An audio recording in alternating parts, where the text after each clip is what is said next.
Hello, I'm Isaac Hayes III, founder and CEO of Fanbase. And right now we're accepting investors in our $17 million round to revolutionize the future of social media. Today, for just $399, you can own 60 shares of stock in Fanbase at $665 a share.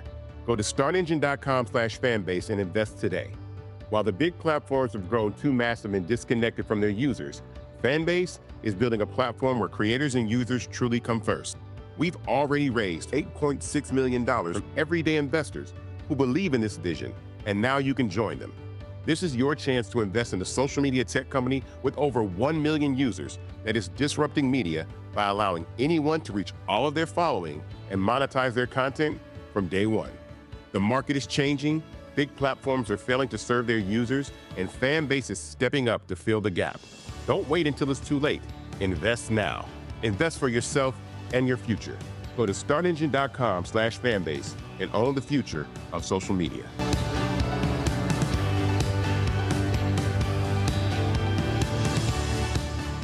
Folks, Black Star Network is here. Hold no punches. I'm real revolutionary right now. Black power. Support this man, Black media. He makes sure that our stories are told.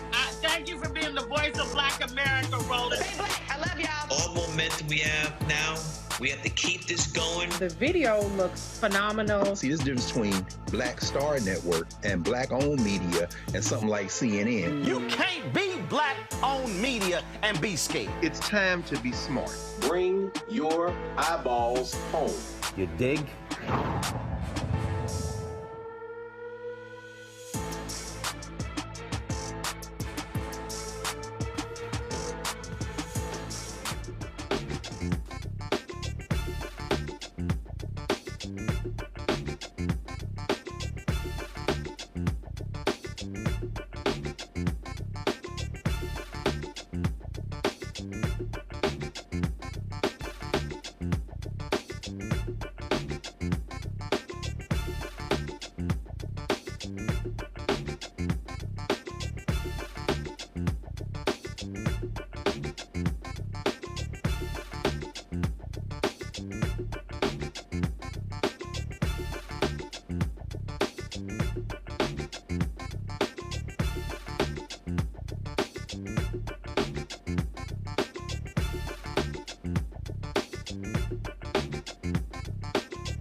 Today is Thursday, February 13, 2025. Coming up on Roland Martin Unfiltered, streaming live on the Black Star Network.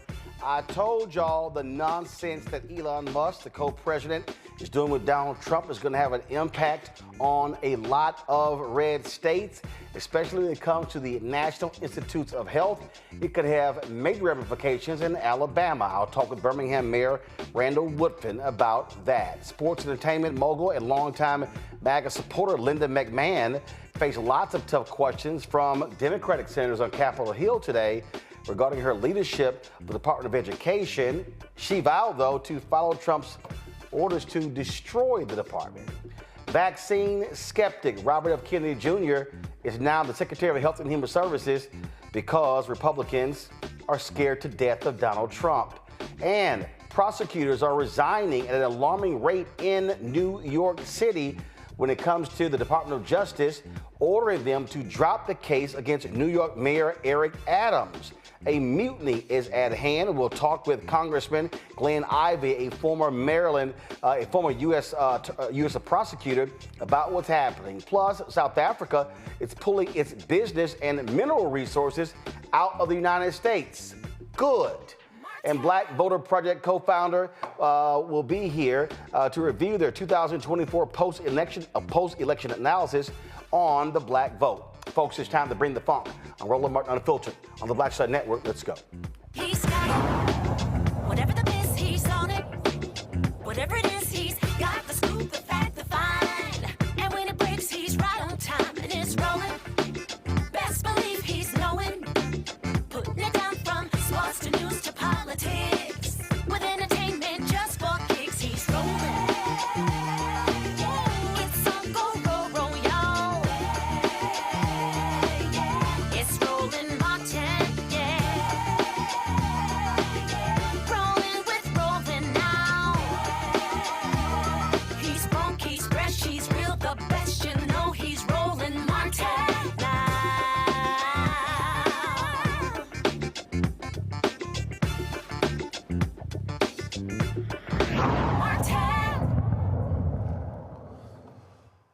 On Monday, a federal judge temporarily stopped the Trump administration changes to how the National Institutes of Health funds biomedical research. This decision pauses the proposed cuts to federal research funding. If implemented, these cuts could have resulted in a loss of about $70 million annually for the University of Alabama at Birmingham, and millions of cuts all across the country.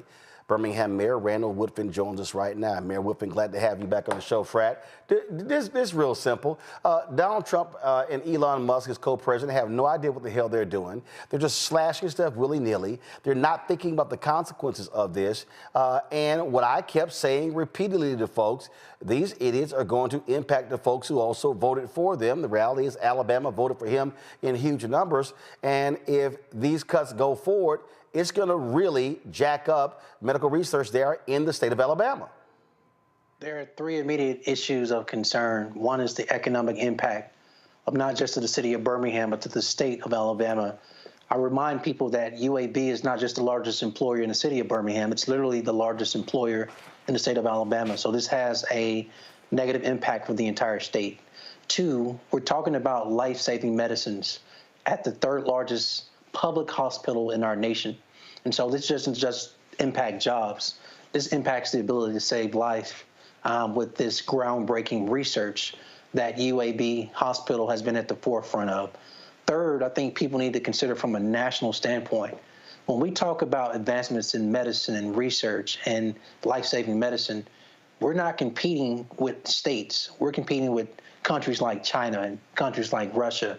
We have to be at the forefront. That requires federal investments, and we should not be cutting that money. And so at a small level, these cuts were made before there was even a secretary over HHS, which tells you they didn't even say, do cuts need to be made? They just made a decision without even having leadership at the top of the position. So that makes no sense to me. And what they're doing is they're just like, oh, we see this, cuts. Oh, hey, y'all, we saved a whole bunch of money. No consideration on the impact of those cuts. No consideration on the good being done. None of that. All they're looking at is a spreadsheet. All they're looking at is just a number going to something, and they're like, yep, cut it. I would say this, Roland. I think all Americans agree that there is wasteful spending in the federal government, and it can be done better as it relates to our taxpaying dollars that come out of our pocket. No one is fighting that. I think what the concern is that the question should be asked first, is there wasteful spending? The answer is yes or no. And then if the answer is yes, please go through a process of identifying it, finding it, and presenting to us. In this matter of NIH, they did not do that. Again, when they made this decision, there wasn't even a secretary over the actual department. So how could you make a decision? But it's not even a secretary. These people are not forensic auditors. They're not. They're just sitting here. They're a bunch of tech folk who know nothing about science, nothing about health, and nothing about the specific grants. They just sit there, they see it, oh, money goes to this, we don't like that, cut. As opposed to, what is the grant's purpose? What does it do? What's the impact? Short-term, long-term? There's no analysis given whatsoever. And then they come out, say it in the Oval Office, Trump repeats, and people go, hey, you're doing a great job. And there's no backup information. You go to Doge.com, there's no, Doge.gov, there's no backup that says, this money is going to UAB, this is what it's for, this is why we think it's bad. It's none of that. Nope. If you're going to make cuts to impactful things that save lives, it should be surgical, pun intended. But they're just taking a swath, they've just taken a large brush and saying this is the percentage, everybody can get it. This has a negative ripple in cities like Baltimore, where there's Johns Hopkins. It has a negative impact in cities like Ann Arbor, where there's the University of Michigan. And you think of all the top research facilities that are attached to universities and medical facilities. We are really talking about cutting the ability to be in advancements of groundbreaking research that will save lives. All right? This is literally a life and death situation.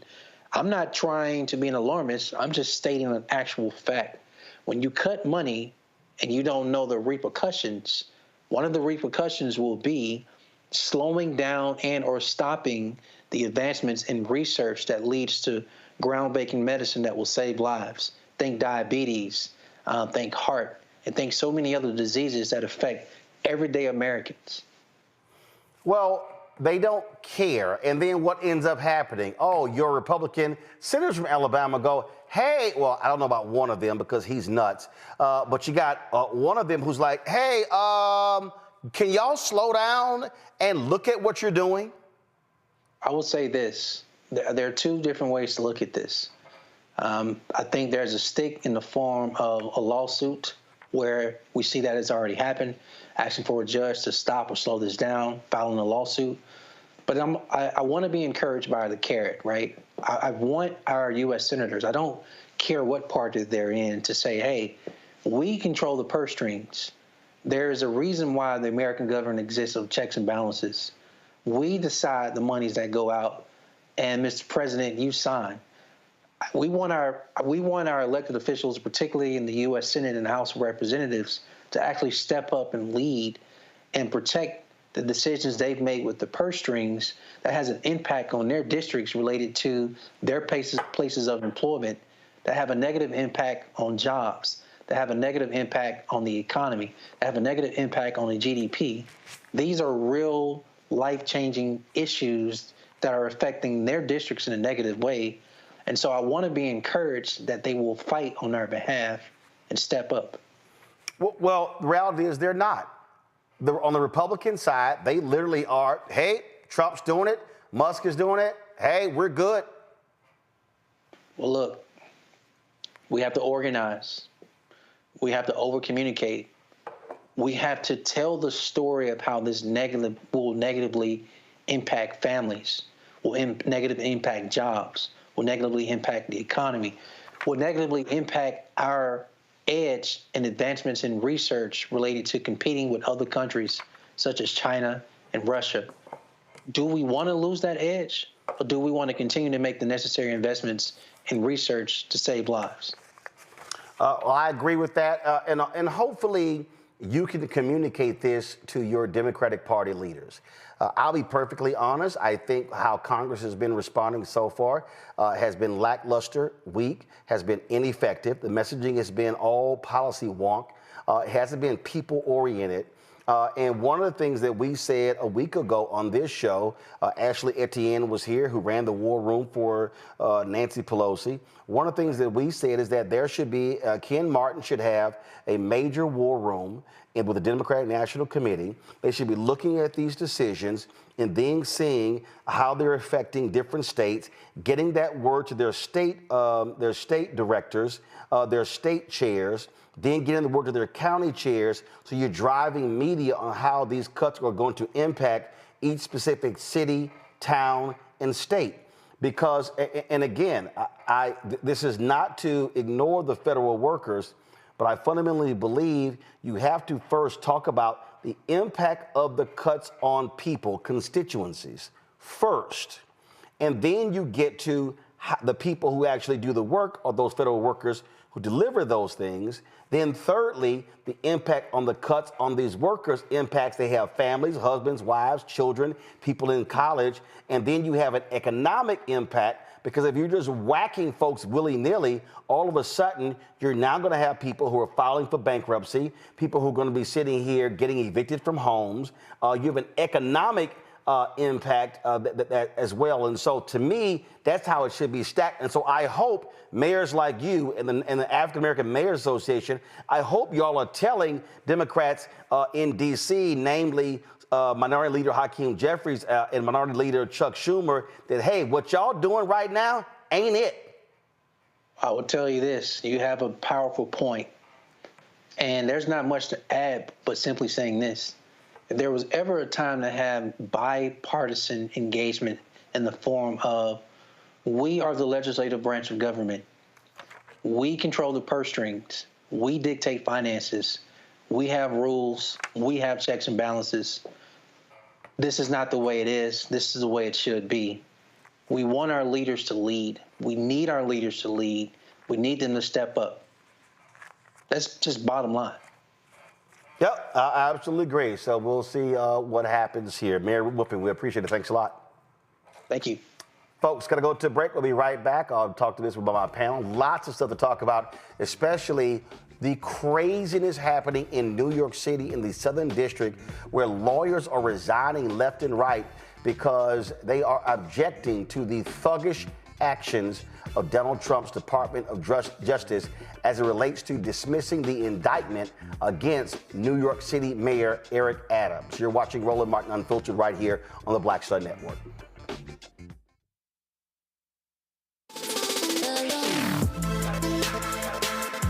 Hey y'all, welcome to The Other Side of Change, only on the Black Star Network and hosted by myself, Rhea Baker, and my good sis, Jamira Burley. We are just two millennial women tackling everything at the intersection of politics, gender, and pop culture. And we don't just settle for commentary. This is about solution-driven dialogue to get us to the world as it could be and not just as it is. Watch us on the Black Star Network, so tune in to The Other Side of Change.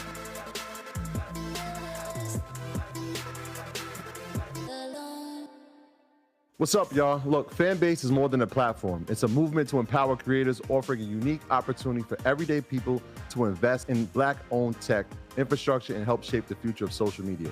Investing in technology is essential for creating long-term wealth and influence in the digital age. The Black community must not only consume tech, we must own it. Discover how equity crowdfunding can serve as a powerful tool for funding Black businesses, allowing entrepreneurs to raise capital directly through their community through the Jobs Act.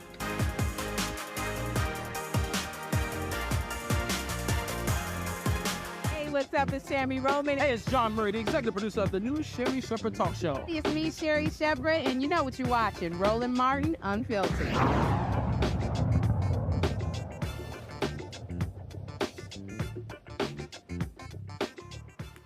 All right, folks, let's bring in my panel. Joining me right now, Dr. Greg Carr, Department of Afro-American Studies at Howard University. Joining from D.C., Reese Colbert, host of the Reese Colbert Show at Sirius XM Radio, also out of D.C. And we'll be joined in a moment by Dr. Nola Haynes, Georgetown University School of Foreign Service, also out of D.C.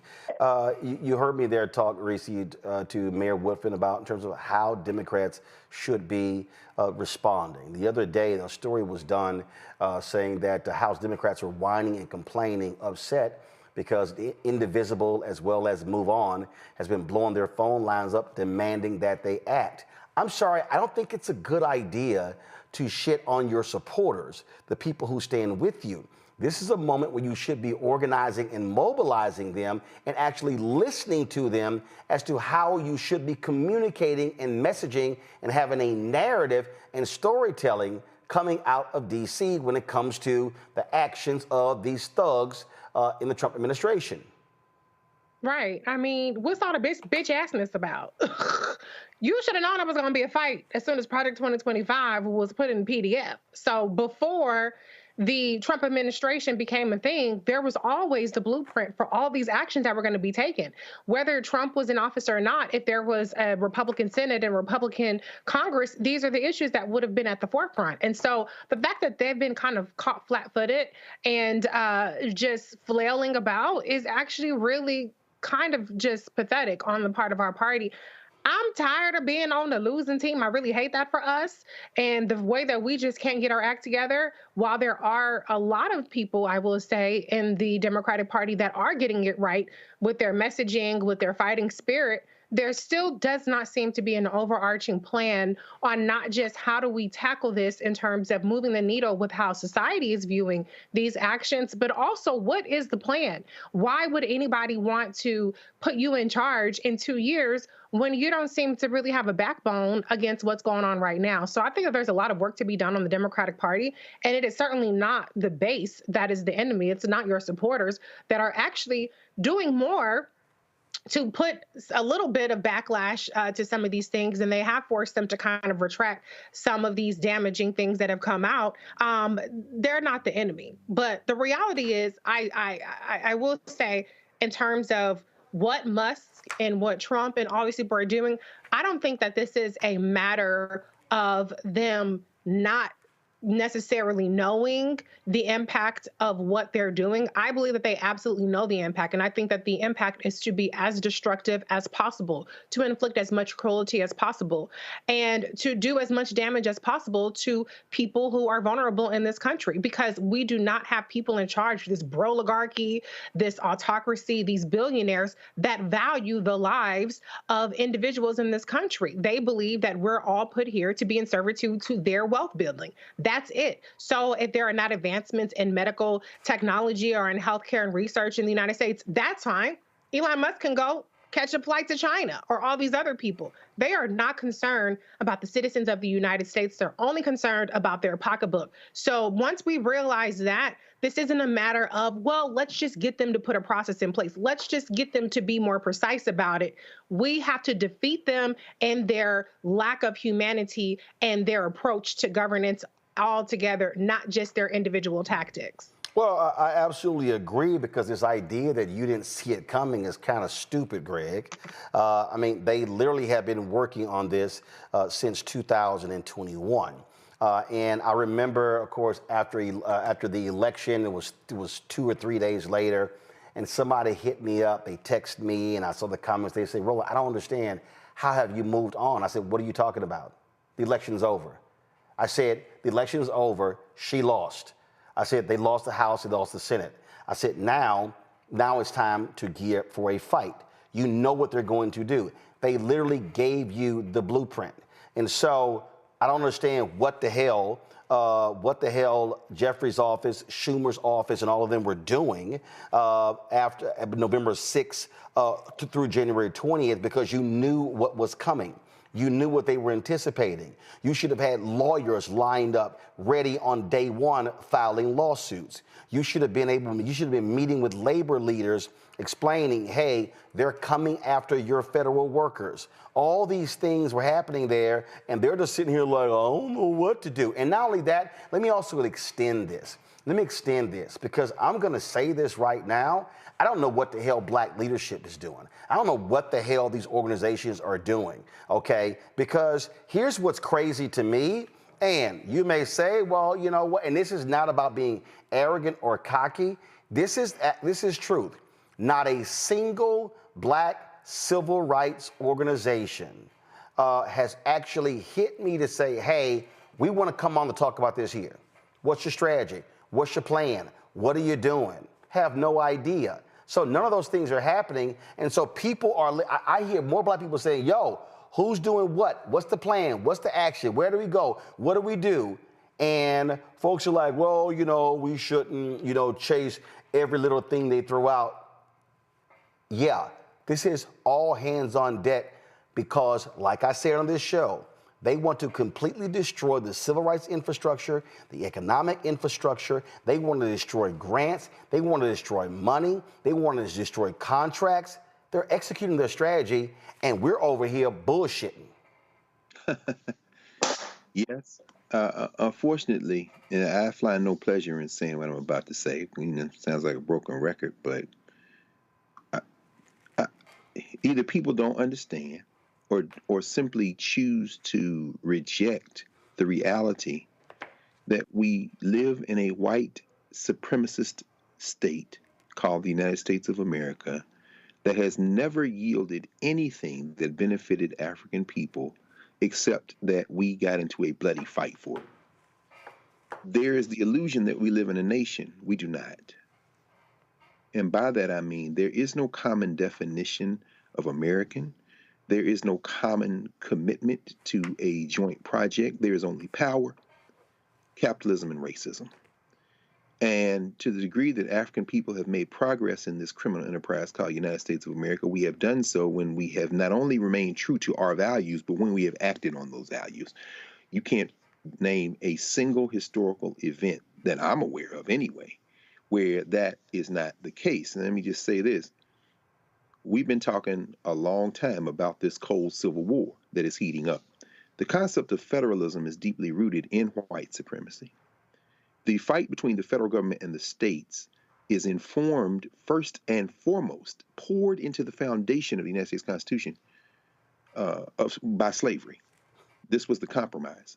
So when you see what we're happening now, fast forward to this situation we're in right now, the white nationalist playbook, and you're absolutely right. They told us what they were going to do. We talked about it ad infinitum, and people chose to reject it, or in the case of 90 million or so people in this country, sit the election out so that it could be stolen, either through voter suppression or disinformation or both, as one day we'll wake up and understand as they crow in our faces about how they did it.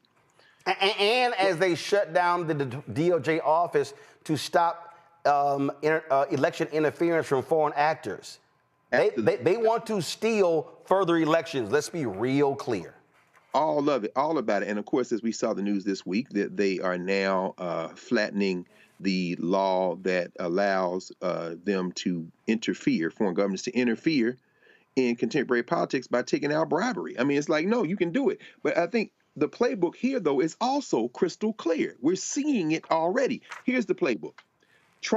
Musk, really, and Trump is his signing tool, as you know, Musk's son apparently wiping boogers on the Resolute desk so his employees' consternation. You eviscerate everything. You take all the money if you can, and the courts, of course, now found the refuge.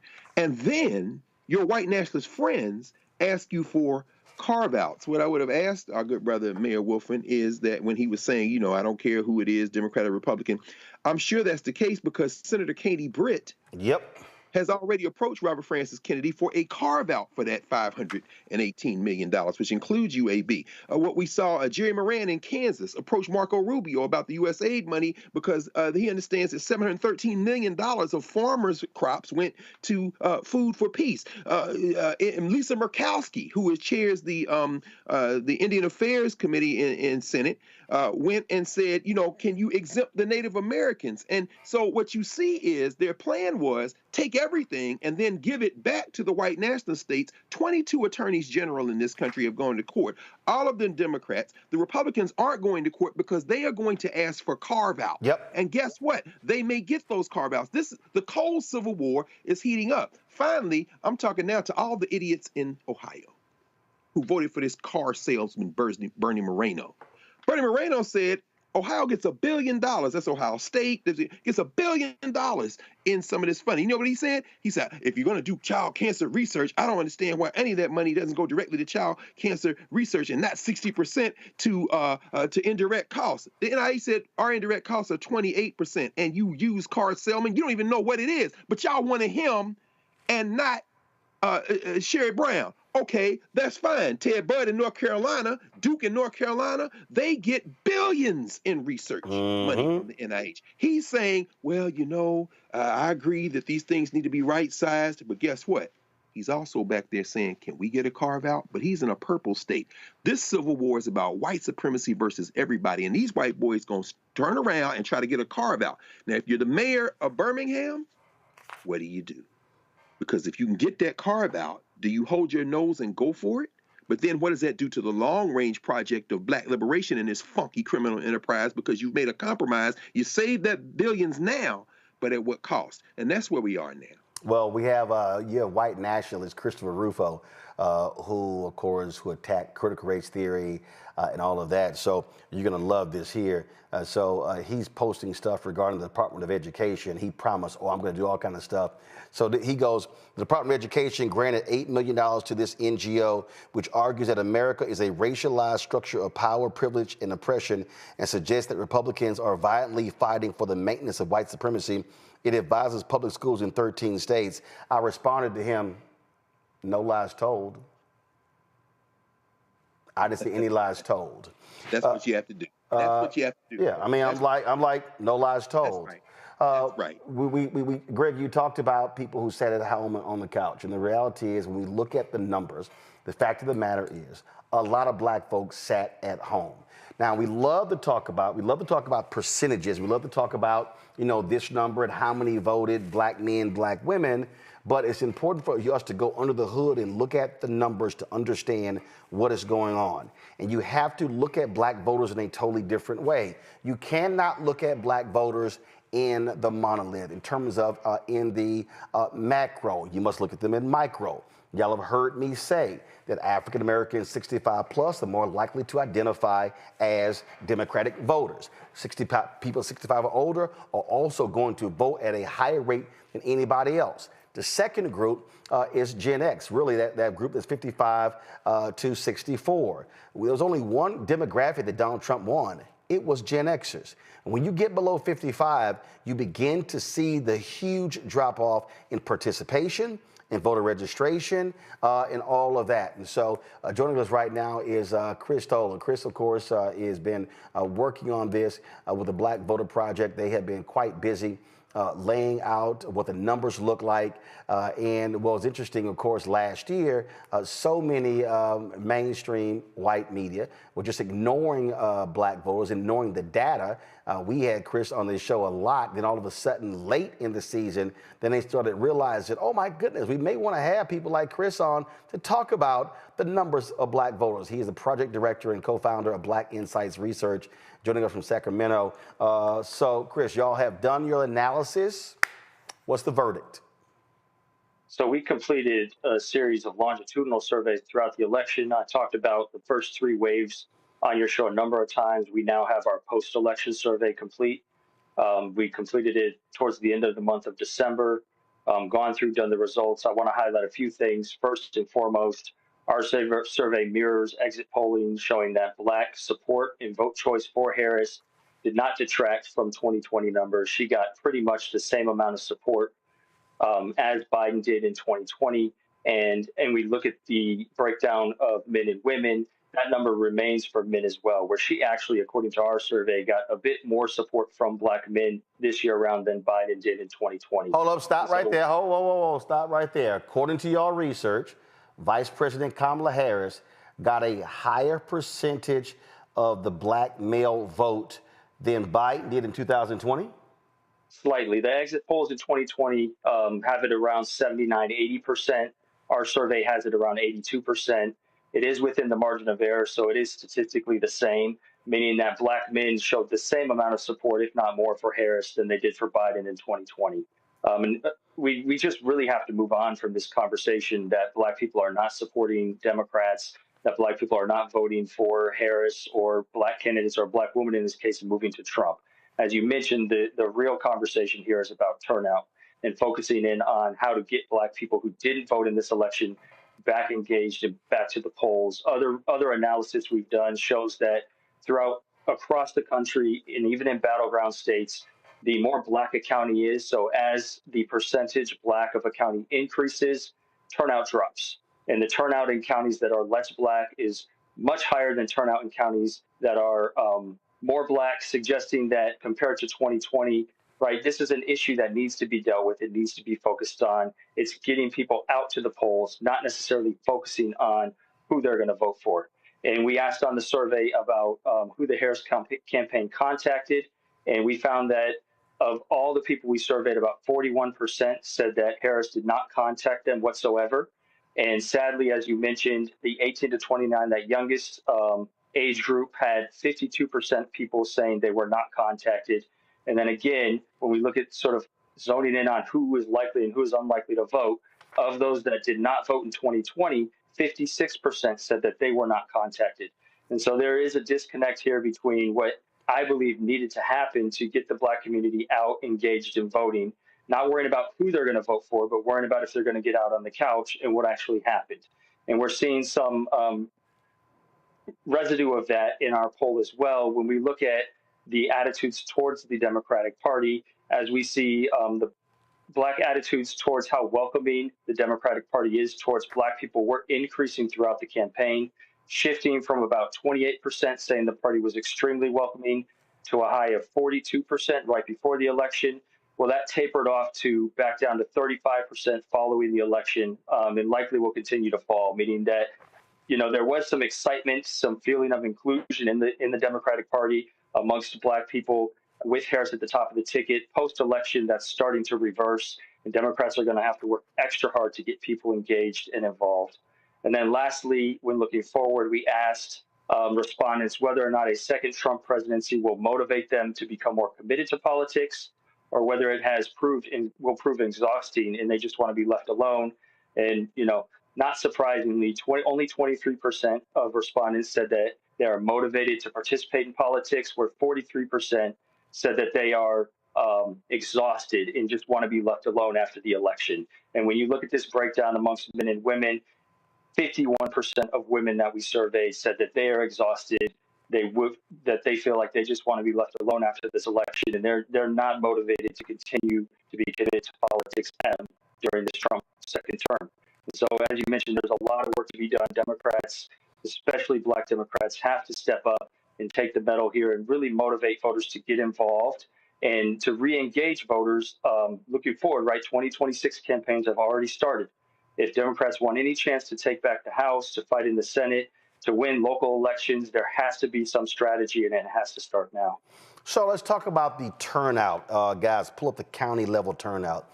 And the reason I think that is important, this is what I said directly to Vice President Kamala Harris in November 23.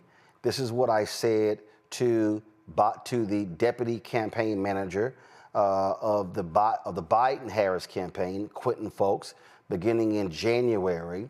And I sent that message to Cedric Richmond, to Jen O'Malley Dillon, to the leadership of the Biden-Harris campaign, and then in July as well. And what I'm saying here ain't like it's confidential, because I literally said it on this show.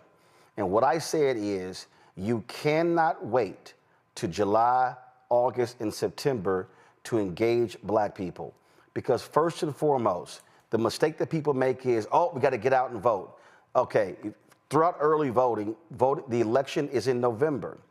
But before I can get you to vote, I got to get you registered. Before I got to get you registered, I got to get you interested and make you aware, enlighten, educate you on the issues to explain to you why you need to get registered and then why you need to vote. That to me is the process that Democrats keep skipping over. And I said, there should have been, I said the Biden-Harris campaign beginning in January, there should have been every single week across this country, town halls being hosted by mayors, city council members, county commissioners, state reps, state senators, governors, members of Congress, educating people on what they accomplished. So if you do that January, February, March, April, May, June, July, then folks can say, you know what? I need to get registered. And then if I'm already registered, I need to focus on then voting and getting other people. That is the process. If you wait, and I kept saying, your runway is running out, your runway is running out, then Biden has a debate June 27th, okay, totally screws up, drops out July 21st. That completely changed the game. And so now it was all over the place. And that to me, I just keep saying, they got to spend more time and more money speaking to black people for a longer period of time than just how they used to run traditional campaigns. And if you look at this in the sort of timeline of things since pretty much Obama's tenure, the writing was on the wall in 2016. And the only reason things really reversed in 2020, in my opinion, was twofold. One, 4 years of Trump motivated people in ways that they were not typically motivated through campaigns. And also there was the summer of George Floyd in 2020 that really engaged the black community in politics unlike anything else also, in these 4 years. Also, Chris, I got to throw in, 2020 is an aberration because it was COVID. So all of these laws were changed to actually make it easier for people to vote because they could not go in physically. The moment come 24, they're like, oh, hell no, we're going back to the old way. And so ballot drop boxes, absentee voting. And so we can't, I just think that we can't look at 2020 the same way we look at 24, 16, 12, 8, and 4, because again, they changed the way we vote, which made it easier. Absolutely. And so by the time 2024 rolls around, you know, people are looking at 2020 saying, oh, we got this. We're going to have more voters than we did in 2020. We're going to keep motivating people. But that just wasn't the case. And there was no preparation, especially, as you said, no investment in the black community. And if there's a serious want to win elections in 2026 and then the presidency in 2028, the investment needs to start now. And it needs to be a multi-year sort of continuous and prolonged investment in the black community to get things going, right? We're still waiting on official turnout data to come out, but in some states where we do have it, such as Georgia, the only racial ethnic demographic group for which turnout fell was black people. Every other group, especially white Americans, saw a tick upwards in turnout in Georgia. Black Georgians turnout dropped. And so that's going to be a continued problem, as the post-election Black Voter Project data suggests, as there's even less motivation now to get involved and participate. And we're only a month in. It's just going to keep getting worse, and people are going to continue to become more disillusioned and apathetic towards politics as more and more chaos ensues. And what we have to recognize, black voter turnout, again, folks, the numbers do not lie. If you look at the midterm elections, 2014, 16, 18, 20, 22, 24, what you have seen is you're actually seeing black voter participation going back to pre-Obama levels. And so that's the other mistake. I saw some idiot, and I blasted this dumbass, but blaming Obama for what's going on. Now, there's a lot of blame there for Obama in different areas, but here's the mistake. You have to look at Obama also as an aberration. So when he runs, the numbers go up tremendously, but the question is, do you maintain that level? And what I have been yelling on this show, and I've been saying that if black people vote, if we maximize our numbers, if our target goal is 70%, if we try to hit 70% of our eligible black voters, in the counties that we are in, we sweep elections, but we will always lose if we're voting at 55, 52, 50, 45. We have to counter the white turnout who came out for Trump and recognize it's a bunch of white people who are not going to vote. But if black turnout is at 70, 75, 80, you can actually counter white turnout in some places like Georgia and North Carolina. Absolutely. And I think, speaking of the Obama era, there's a lot of research, political science research, suggesting that Black people are empowered by the first to break through barriers. And Obama was exactly that. There was some worry. I expressed a lot of worry, actually, prior to the election, that when Harris took over the ticket, there was just going to be the same sentiment that Black people were going to be excited and fall in line because she's another Black candidate. But it's not the same. Research suggests that the empowerment for the second is much different than that ceiling that's already been broken through. And we saw, extreme support and excitement, especially from Black women, but there were other segments, the Black men in the community, who supported her, but the excitement wasn't there, right? We already had that ceiling broken with Obama, and there was a sense that we could just rely upon this Black candidate to get out Black voters. But no, again, Obama is the exception to the rule. The rule needs to be spending resources, time, and money in the community, mobilizing folks. Questions from my panel. I'm going to start with Greg first.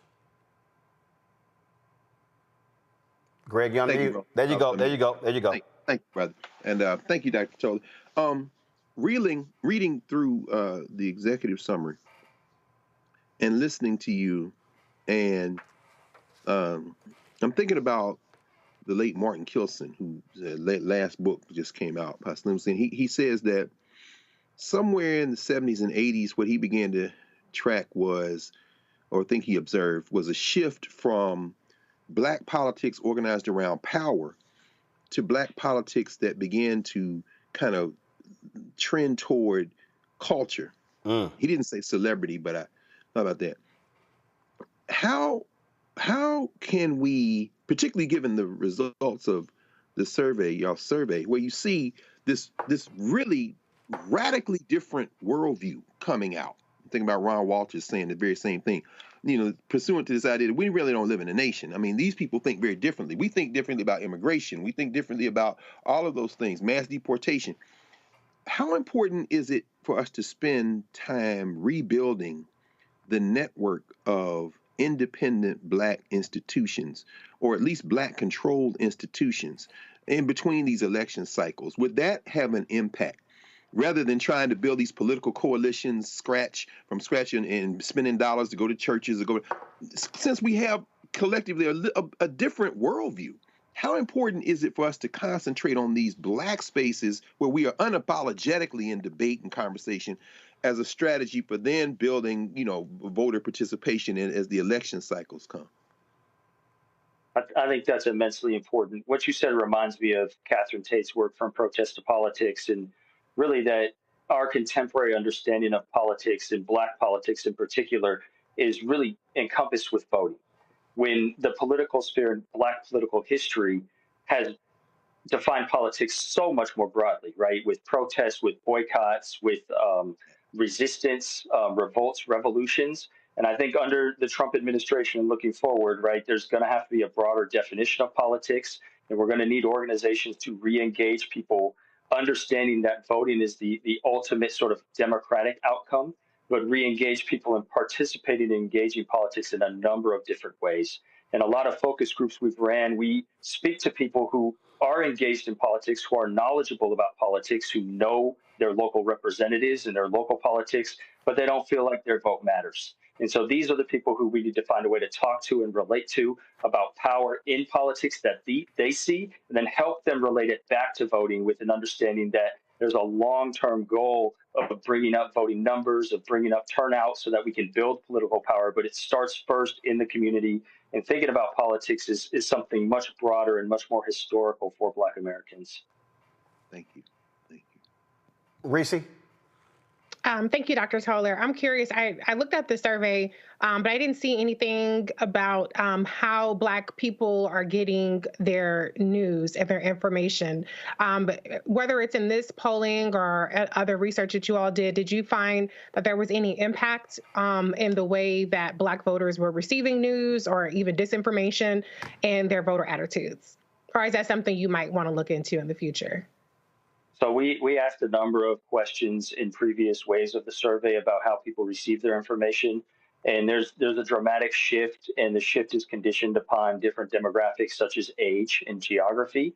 But more and more people are receiving their information online through the internet and through social media, particularly younger individuals. And even older cohorts of Black Americans, when they use social media, they're on things like Facebook, where younger cohorts are on things like TikTok and Instagram and Twitter.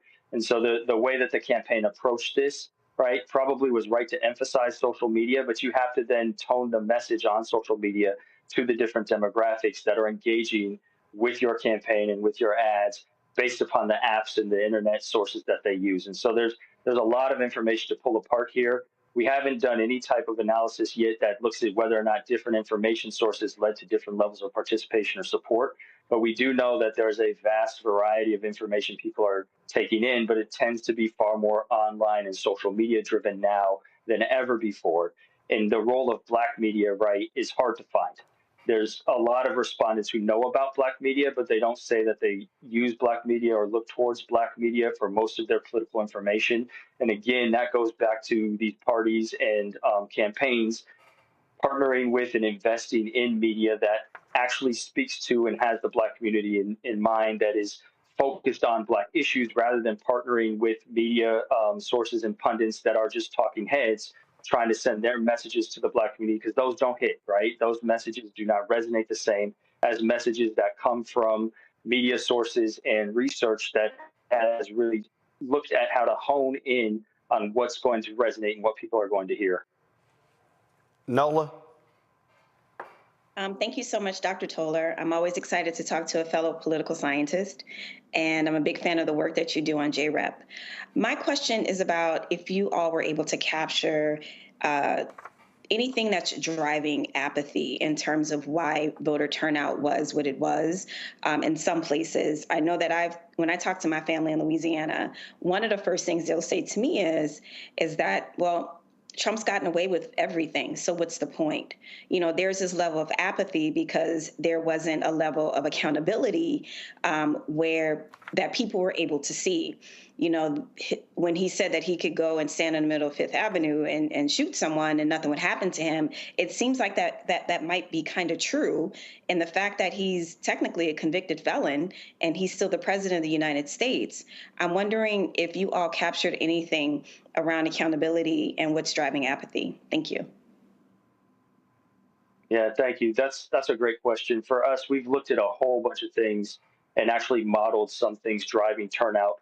One thing that I want to focus on is something that we've been trying to highlight for years now, but absolutely since the start of the campaign, is the power of threat, and understanding that if a Black voter thinks that there is a threat to their group, to their community, to Black people at large, and ultimately, right, we identified that Donald Trump and MAGA could be this threat, they were more likely to vote. They took action. And in a lot of our results, especially in the post-election wave, we find that those who were the least likely to vote, those who were not engaged in politics, were those who looked at Donald Trump and said, oh, I don't think he's actually going to do these things. I don't see Donald Trump as much of a threat as other voters who then participated. And so one of the most sort of central factors to understanding for us what got people out to vote and what kept people on the couch, what drove this sense of apathy, was whether or not they saw that their actual lives and their resources were in jeopardy. Because as we know from a number of these conversations, there's already sort of this built-up resistance to thinking that the Democrats are going to do anything for them. And so the other side of that coin is, okay, but are you going to lose something if someone else gets in power? And if you're able to drive up that appearance of perception of threat, people are more likely to participate and get engaged. And so one thing that was driving apathy was just sort of this sense of this nonchalantness. Nothing's going to happen. Trump won't actually do these things. This is not something that's in danger of happening. And the Democrats, right, absolutely could have done a better job making the case that you need to vote, even if not just for sort of policy outcomes this around, to protect any policy gains that we've had over the last few decades. Well, that's what. But the only way that happens, with what Nola just laid out, it has to be repetitive. It has to be repetitive. It has to be over a period of time, and it has to have a level of specificity that I don't think they did. So let me just go back. And again, I'm gonna go back to June. For the folk who don't know, BT got $11 million from the Biden-Harris Harris-Walz campaign. The most money well spent was the money they spent on ads that ran during the BET Awards. When Taraji Henson, and I've been told point blank that the Viacom, Paramount people, BET people were pissed that she did that. When she talked about Project 2025, the searches shot up. And what we saw June, July, August, and then you saw at the convention, the focus there, you saw a 3-month period where Project 2025 was top of mind for a lot of people. And then all of a sudden, from the Harris-Walz campaign, it sort of disappeared. It kind of came up, but it was no longer a central. They shifted to a reproductive rights, fight for democracy argument, which we now know was stupid, an absolute failure. But if you're going to talk about Project 2025, what you can't do is, here's this almost 1,000 page document. No! What's in it? What are they saying? What are they going to do? Even when they were like, we're going to attacking DEI. No, what I keep saying, no, they're attacking black contracts. They're attacking black jobs. They're attacking federal workers. That's the black middle class. You did not have the drilling down that has to be repetitive for folks to go, damn, really? Really? That to me is also how you have to speak to voters. And to Greg's point, you got to have black organizers doing that too. Yeah, absolutely. Roland, to your last point, all of our research suggests that when we look at the power of threat for black voters, it is a racialized threat. And so, yeah, these broad attempts to paint Project 2025 as a threat are ineffective. These broad approaches to try and say, Trump is a threat to democracy are ineffective. Even arguments saying Trump is an economic threat are ineffective. The only way that these messages are effective is if you are drilling down, as you said, the way that these threats will affect the black community and will affect people as black Americans in their lives because they are black. That's when it resonates. That's when they get out to vote. And so, yes, the Taraji message was probably one of the best messages that I've seen doing this, but it needed to happen all the time, constantly throughout the campaign, coming from the campaign super PACs, and anywhere they could spend money on this, they really needed to, and that just didn't happen. Absolutely. We're going to talk more about this. We're going to have you back, Chris. I appreciate it. Thanks a lot. Where can people go read the report for themselves? Yeah, the results are online 2 places, at www.blackvoterproject.com and also at www.blackinsightsresearch.com, which also has a number of other research reports related to the election and other issues related to black politics. Thank you again for having me. All right, Chris, I appreciate it. Thanks a lot. Folks, we'll take a short break. We come back. We're going to talk to Congressman Glenn Ivey, former U.S. prosecutor, about the absolute craziness happening in the Southern District Office of the U.S. Attorney in New York City. The thuggish behavior that we're seeing from Trump's DOJ is crazy, and they're fighting back. And so we're going to do that. We're also fighting back, which is why your support is needed. When you join our Bring the Funk fan club, your resources are going to us to be able to do this show, do other shows, launch other shows. And I'm going to say it again.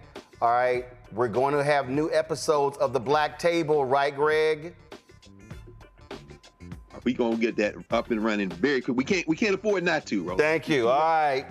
Yes, sir. Just to put you on the spot there. So oh, that's important. It's necessary. I need y'all to support our work. Please join us. Contribute via Cash App. This is the Stripe QR code right here. Click Cash App payment to contribute. If you're listening, go to blackstarnetwork.com. You can also send your check and money order. And if y'all think I'm joking, literally, I am depositing your checks as we speak. Come on, hey guys, come on. Control room, come on, thank you. I'm depositing y'all checks as we speak right here on the set. So I need y'all to understand we're actually making it happen. Send check and money order to P.O. Box 57196, Washington, D.C. 20037-0196. PayPal, R. Martin Unfiltered. Venmo, RM Unfiltered. Zelle, Roland at RolandSMartin.com. Roland at RolandMartinUnfiltered.com. We'll be right back.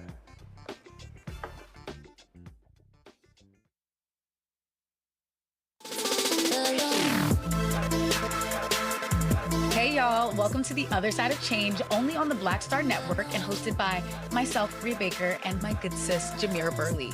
We are just two millennial women tackling everything at the intersection of politics, gender, and pop culture. And we don't just settle for commentary. This is about solution-driven dialogue to get us to the world as it could be and not just as it is. Watch us on the Black Star Network, so tune in to The Other Side of Change.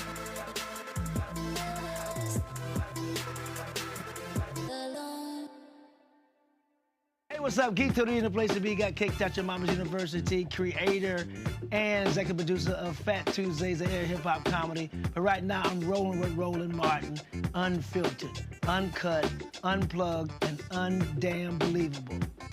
You hear me?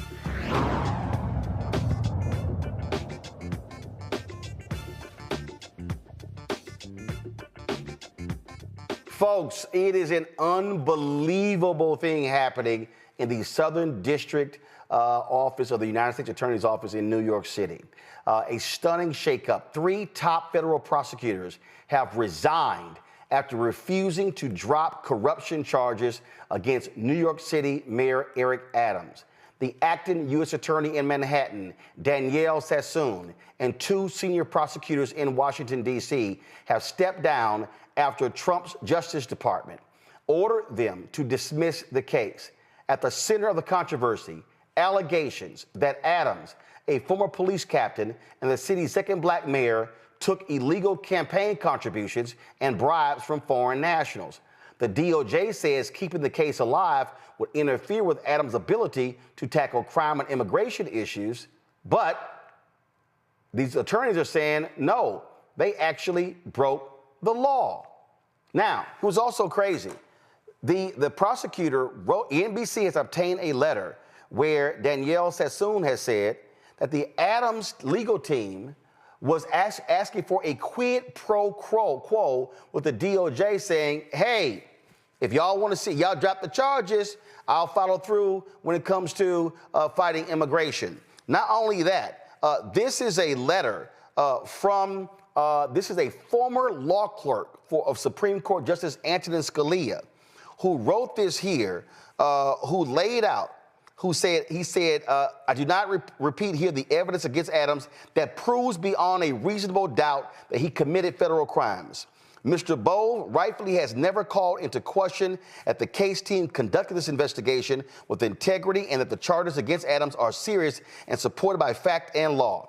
Mr. Bowe's memo, however, which directs me to dismiss an indictment returned by a duly constituted grand jury for reasons having nothing to do with the strength of the case, raises serious concerns that render the contemplated dismissal inconsistent with my ability and duty to prosecute federal crimes without fear or favor and to advance good faith arguments before the courts. When I took my oath of office 3 weeks ago, I vowed to well and faithfully discharge the duties of the office on which I was about to enter. In carrying out that responsibility, I am guided by, among other things, the principles of federal prosecution set forth in the Justice Manual and your recent memoranda instructing attorneys for the Department of Justice to make only good faith arguments and not to use the criminal enforcement authority of the United States to achieve political objectives or other improper aims. This is what he lays out to Attorney General Pam Bondi. Folks, it is unbelievable what is happening there. And joining us right now, former Maryland State's Attorney, former federal prosecutor, and now Congressman Glenn Ivey. Congressman Ivey, glad to have you here. Have you ever seen, I think the only thing that's comparable to what's happening here is when you had the actions taken by Richard Nixon against the Attorney General, and you had other attorneys saying, I'm not going to follow through with your orders. Yeah, that was the Saturday Night Massacre, and Archie Cox was the attorney that they were trying to have fired, and they refused to move forward with the firing just because he was investigating Richard Nixon, and they were trying to curtail that investigation and protect Nixon from prosecution. Now, ultimately they ended up just like they did here. They sort of fired the ones that refused to do it. Cox and Weld, William Weld, who later became the governor of Massachusetts. But, it's the same kind of deal. They'll find somebody to do it, but it's still wrong. It's still unethical, and it still violates basic principles of prosecutorial ethics. The attorney here, I thought, did the right thing. She did it the right way. She submitted something in writing, raising her concerns about it. But as you pointed out, this was not a decision that, Beauvais and Bondi were making on the merits. This was just based on they want to try and essentially reward Eric Adams, apparently, for him taking a position that was positive with respect to immigration during the campaign and the presidential campaign cycle. And as Hakeem Jeffries has suggested, the fact that they dismissed it but without prejudice, which means they could bring it back later, means they can hold this over Eric Adams' head as long as he's in office. And basically, as Hakeem said, keep him on a short leash and make sure he continues to do the things that the Biden administration, the Trump administration wants him to do. This right here, this is what she wrote. Rather than be rewarded, Adams' advocacy should be called out for what it is, an improper offer of immigration enforcement assistance in exchange for a dismissal of his case. She says, she lays it out right here. Yeah, absolutely. And it's an improper thing to do because, if you're going to drop a case of this magnitude, you bring federal charges against the mayor of New York City. That means it's this very serious case. It's gone through all of the channels at the Department of Justice. They're at the U.S. Attorney's Office in Manhattan, but also up to Maine Justice, where the former Attorney General, I'm sure, reviewed this case before it was decided upon. And they decided to go forward based on the merits. There's sufficient evidence to prove guilt beyond a reasonable doubt, as she states in her letter there. And in fact, they were about to bring a superseding indictment. Yeah, they were about to hit it with another indictment. Yeah, they're going to add charges because they found new evidence that indicated additional criminal charges should be brought. They were about to do a superseding indictment. Instead of going in that direction, though, the Trump administration reversed course totally and told him to throw the case out. Not all the way. So you got to keep it over his head, but enough so that the federal charges don't go forward now unless he carries out the immigration policies that they want. For the people who are at home, explain what a superseding indictment is. Superseding indictment, when a case first goes to a grand jury, the prosecutor presents evidence and asks the grand jury to return charges on particular criminal counts. And let's say they bring, 4 or 5 counts. And that indictment is returned. That means it's presented in court so the defendant knows what the charges are. And then the case begins moving forward in public. As the case goes forward, if prosecutors find new information or new evidence that more crimes were committed, they can add more charges. And they bring a second indictment, or called the superseding indictment, which adds the new charges to the old charges. So in this instance, it looks like what happened was the prosecutors in Manhattan found more evidence of more criminal conduct, or they found evidence that sufficiently bolstered charges that they thought about bringing before but didn't think were strong enough yet. But they found strong enough evidence to add more charges to prove guilt beyond a reasonable doubt against the mayor of New York City. And that's why they were seeking a superseding indictment. So what was crazy here, they found additional charges of him ordering people to destroy evidence. They have all of this. And go to my iPad. Again, the acting Deputy Attorney General, Emil Bove, sends a letter saying, hey, drop the charges. And these U.S. attorneys are like, wait a minute. We literally have a judge. I mean, like, what are you doing? How are you in D.C. making this call when we're sitting here with the information? What the hell is going on? This is, then of course, when he was asked about it in the Oval Office, Trump goes, I know anything about it. No, this is, Eric Adams has been trying to suck up to Donald Trump since Election Day to do this very thing right here. And these attorneys, multiple attorneys, have now quit saying what the hell y'all doing in D.C. is just wrong and corrupt. Yeah, that's right. And, you know, this was an effort that Adams' lawyers had been working with the Trump administration apparently for some time to try and get this kind of an outcome so that he could avoid criminal prosecution, at least to get through his election, apparently. But I'm sure he's hoping that if he continues to work with them and do what they want him to do on immigration and other things, they just won't bring the charges again. So, you know, we'll have to see how it plays out. But I thought these prosecutors who took a stand and resigned, I thought, you know, it was really profiles in courage. You know, these are young attorneys. She's 38. She's come a long way. She's a Yale Law School grad. As you pointed out, she was a Scalia clerk. Federalist Society, so that means she's conservative. This is not some, you know, wild-eyed liberal, you know, trying to buck the Trump administration. She's one of those ones they're grooming for higher things.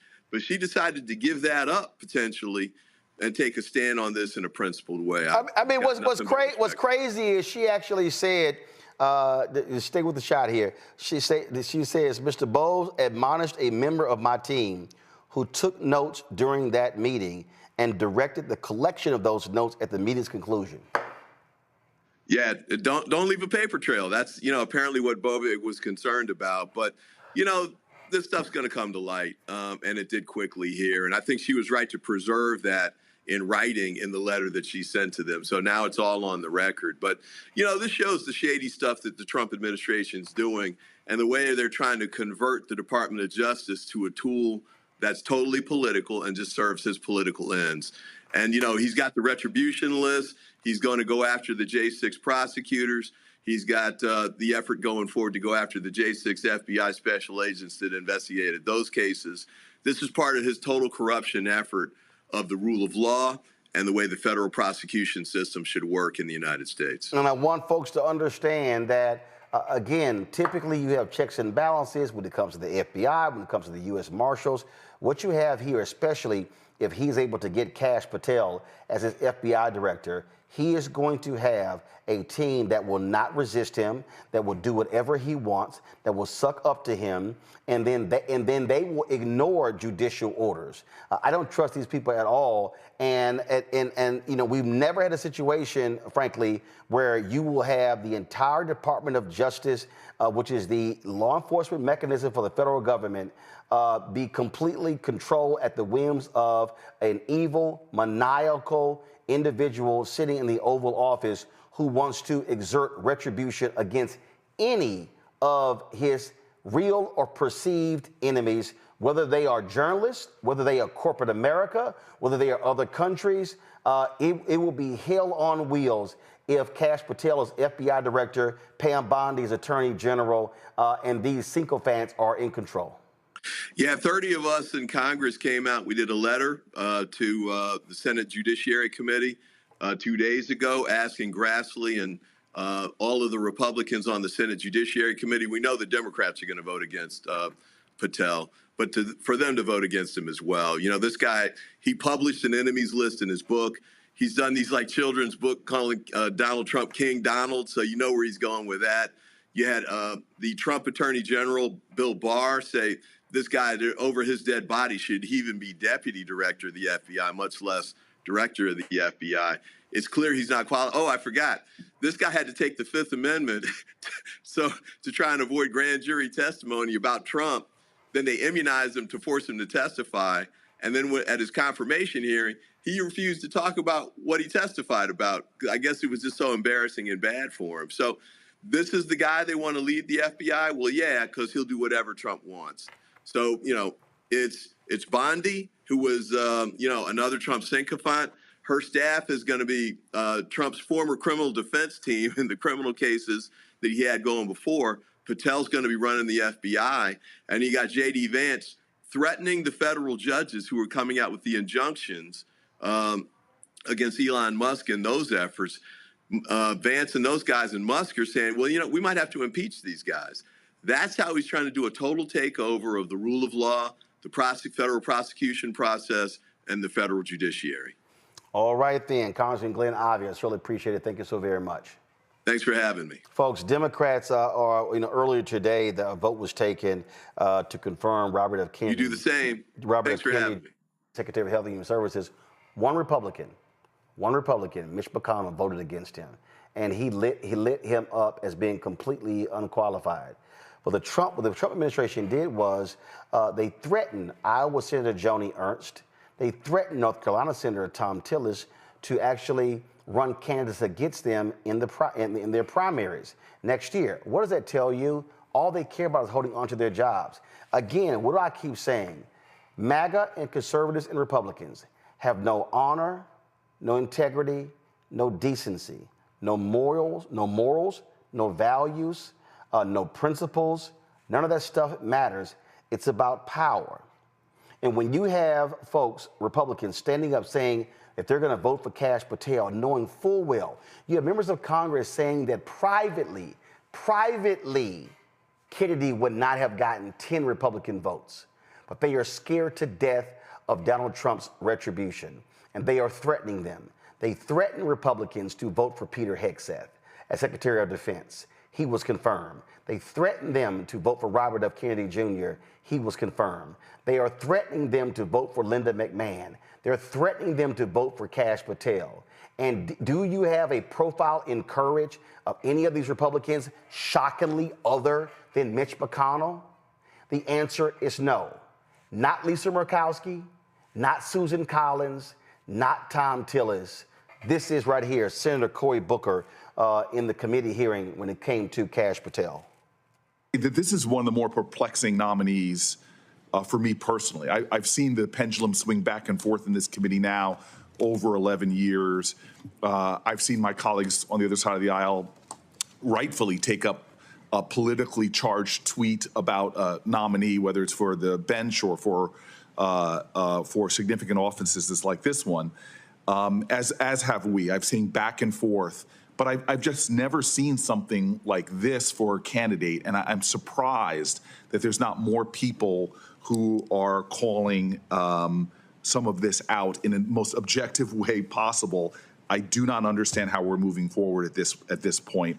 It seems Booker literally said that Kash Patel lied. He perjured himself.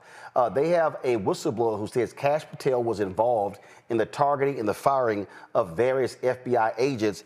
And Chuck Grassley and others are like, oh, y'all just sort of bringing this thing up. Here's a perfect example. This racist right here, Kash Patel sat in a hearing and said he could not remember who this guy was, even though he went on his show 8 times, and they have each other's cell phone and they exchanged messages.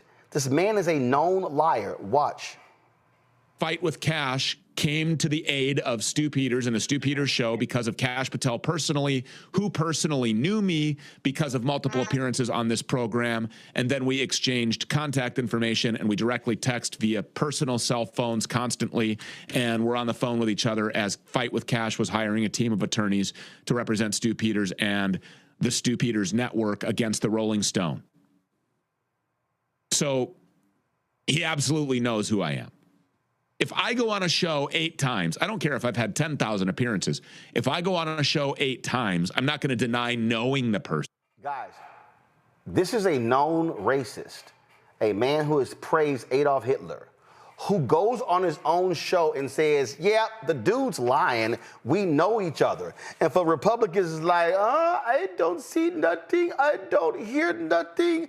I don't know what's going on. That's literally what they're saying. Here is Adam Schiff speaking in the hearing. It seems my colleagues are determined to confirm him on the Senate floor. And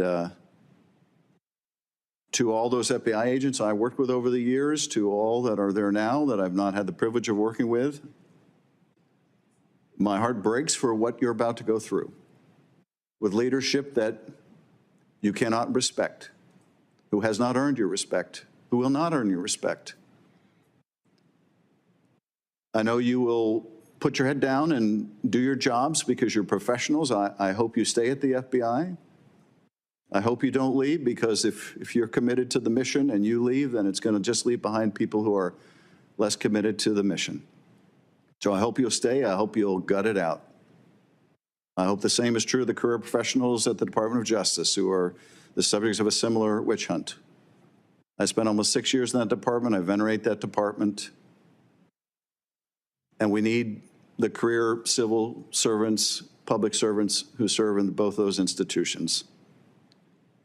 But it will be a sad day indeed when we confirm the likes of Kash Patel, knowing what we are getting. We will. The man is an ideologue who is crazy and deranged.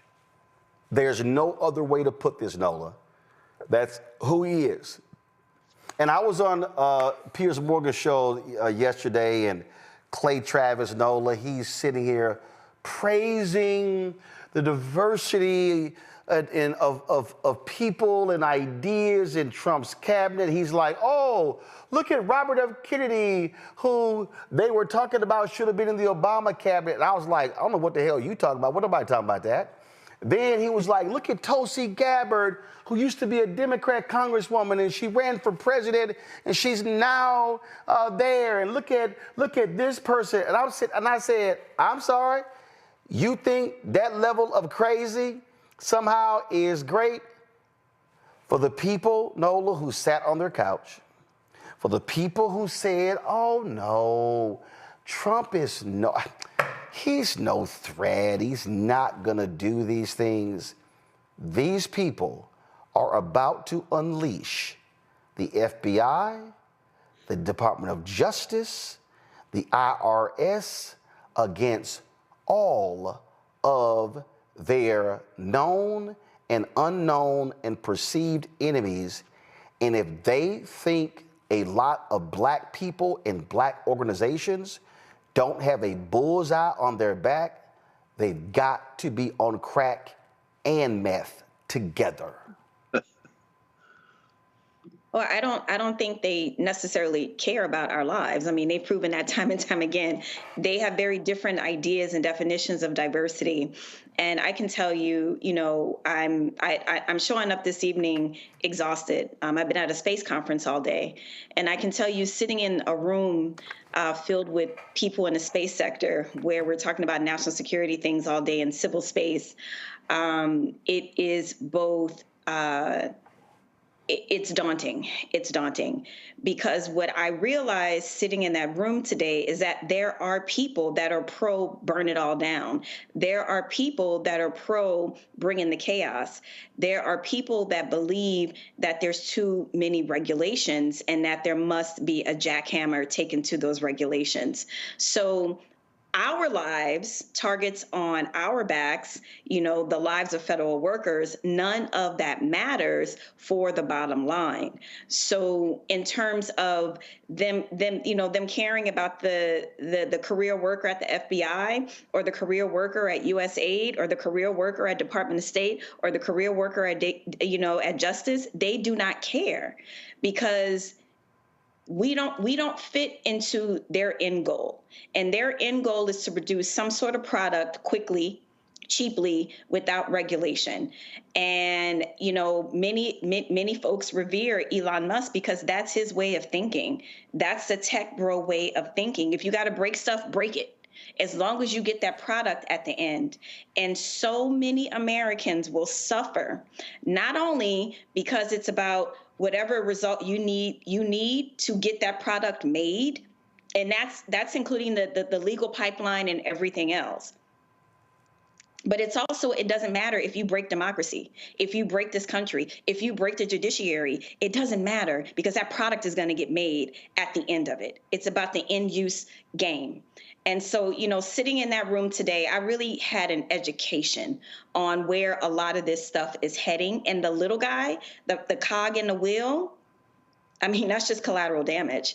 And so once you wrap your head around this, then you understand what we are really dealing with. They could care less about the optics in terms of, you know, telling New York to let Eric Adams, you know, to drop the case. They could care less, right? They could care less about the pushback or the people protesting in the streets. They could care less because in their minds, they control the whole thing. They have the executive, they have the Supreme Court, they have the legislative. Who gonna stop me, boo? That's where we are. Reese? Yeah, I mean, as far as I'm concerned, I really don't give a damn about Republican senators' feelings, what they would say behind closed doors. What matters is how you exercise your power or how you abdicate it. The reality is that they are all foot soldiers and accomplices. They're not hostages and they're not helpless. A lot of these people would have no problem winning a primary challenge. I'll remind people that a lot of the candidates that Donald Trump supported in the primaries got their asses handed to them, and they did not beat the incumbents. And so I'm not buying this idea that all these people are so scared. I think that that's good PR for them to try to make them feel like, well, it wasn't me. What do you expect me to do? He won. I have to go with the program. They're part of the program just as much as Donald Trump is. And so the fact that they are willing to see their side of the branch, the legislative branch, neutered to advance these more extremist and expedited radical white Christo nationalist views is an indictment on them, but it certainly does not absolve them from their responsibility for allowing these things to come through. They might believe that, oh, well, like you talked about earlier in the show, we'll get a carve out or we'll get an exception or we'll figure out how to put the pieces back together just for our little neck of the woods. But the damage that is being done is going to far exceed that. I believe that they're in on it, and in the off chance that they're not, they're going to be in for a rude awakening just right along with the rest of their constituents, and we're all going to be sitting up here saying, we told you so. You know, Greg, this is the danger of the burn it down folks. And let me walk through this. I look at a lot of Bernie Sanders supporters. I don't think it's a coincidence there are people who have transitioned from supporting Bernie Sanders to supporting Donald Trump. Because when you look at the language, things along those lines. Do I believe there should be massive changes to the system? Absolutely. Do I believe that it should be a question of fairness and inclusivity? Absolutely. But the danger is when you sit across from somebody who's a MAGA-loving, Second Amendment, when they start talking, it's like, well, we agreed together. Like every time I hear Cenk Uygur talk, oh, how we got to sit down and talk to these people. I'm like, dude, you getting played. You're getting played. Well, we both agree on cutting the Pentagon budget. If you show me a so-called Republican that is going to advocate for cutting the Pentagon budget, I'm going to show you somebody who's playing your ass like a fiddle.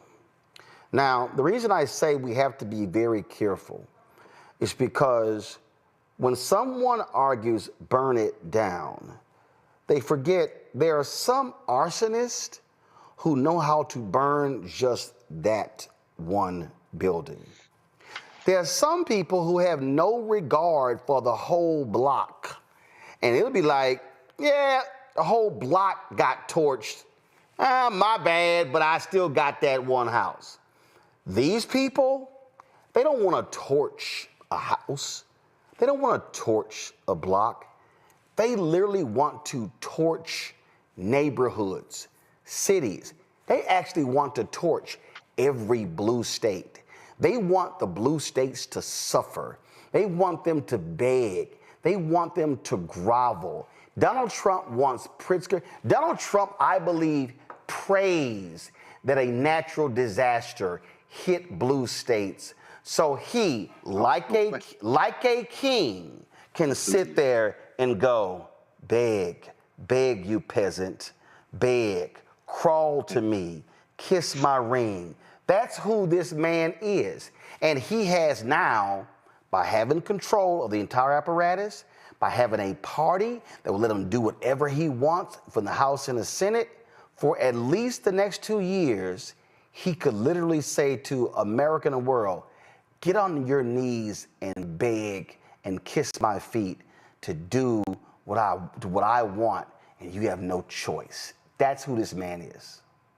He absolutely is, Ron. And he's the president this country deserves.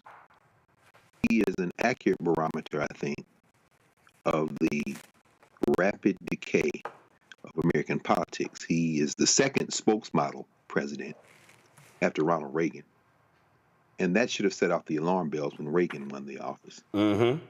As Gil Scott Heron said, this man is a bad actor from a B movie, and he's the president of the United States.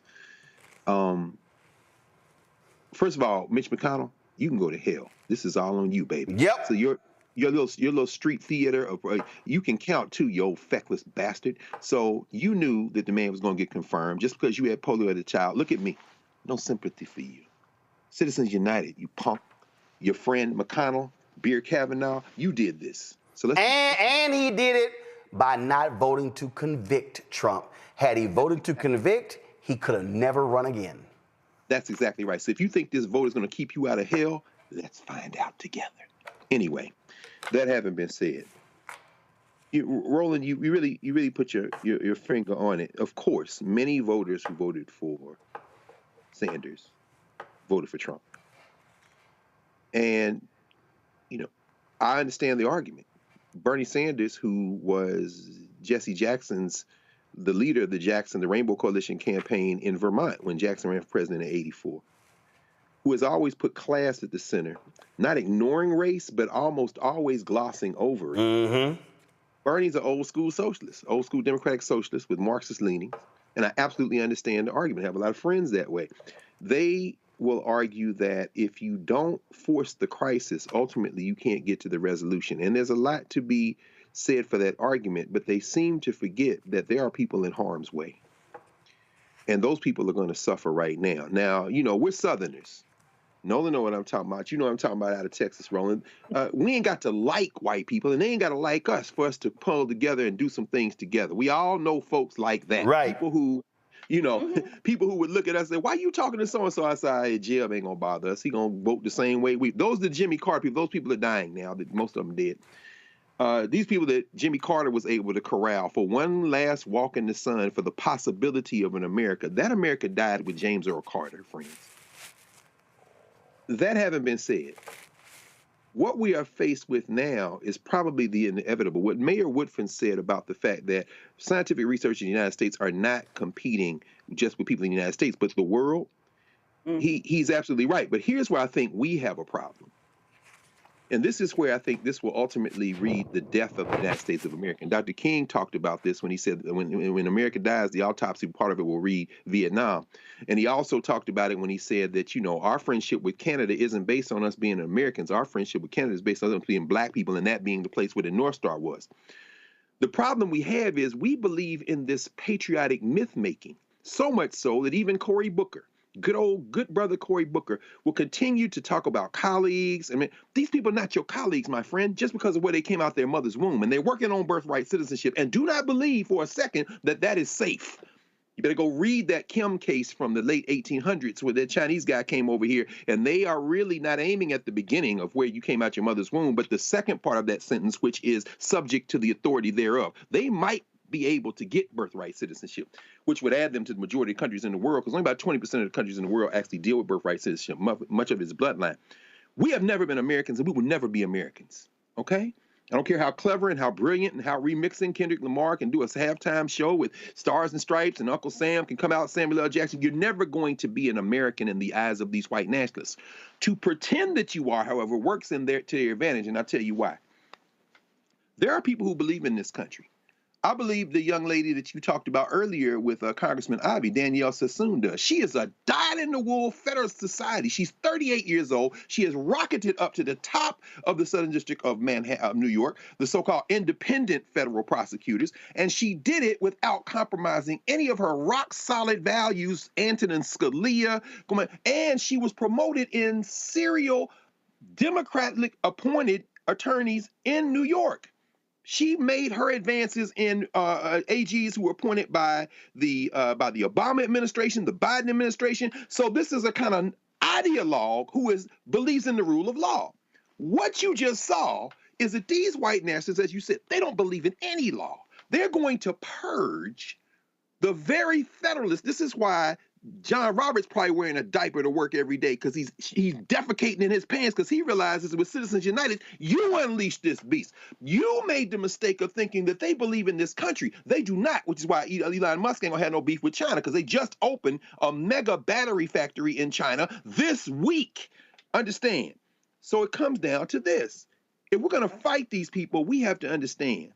And what we just heard Dr. Haynes say should send a chill through everybody. These white boys see the earth as a material resource to cannibalize and move forward. Elon Musk sees it as a means to an end. The end is Mars. He's gonna leave your ass here. The bottom line is, no, the only people who believe in the possibilities of America are either naive or so willing to put themselves in harm's way, and that's a lot of people in the Black Power, the Civil Rights Movement wanted to do it, or they simply are stupid. And so what we have to do at this point, is understand our history so deeply that when we move forward, combined with this fact, and you talked about this every time, Roland, you talk about it all the time. Reverend Barber did something today he had never done in public that I've seen in the last few years, which is come out on a political side. You don't do that in Repairs of the Breach. We've got to understand we have the numbers. I'm not just talking about black people, but it's got to come out of a black base. We have the numbers to stop this.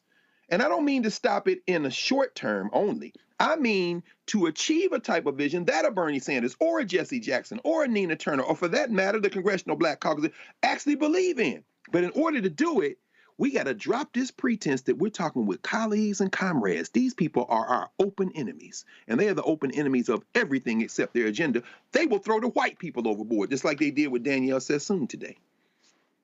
There was some idiot so-called pastor. He's a part of the right-wing Project 21. And some other dude posted this clip of him criticizing me, Reverend Al Sharpton, and I forgot the third person that was on there. I didn't listen to it because I don't listen to stupid people. And all these Negroes were on the Instagram page like, that's right, but a lot of them were like, he sounded like a damn fool. And I was sitting here laughing because I'm going, to all of y'all who agree with this fool, who's not even worthy of me mentioning his name, I'm going, have y'all even bothered to look at his resume? The dude worked for 5 years as a corrections officer, put a book out, that was it. Y'all, let me help the people out at home, and this goes back to sort of when we were talking to Chris Toller. If you ever hear somebody who criticizes folk who plan boycotts, who are working to do that, if you hear anybody criticize, oh, you trying to get us to vote Democrat, you trying to, I want y'all to ask, I want y'all to do I don't want you to do a forensic audit of them. I just want you to do a cursory audit.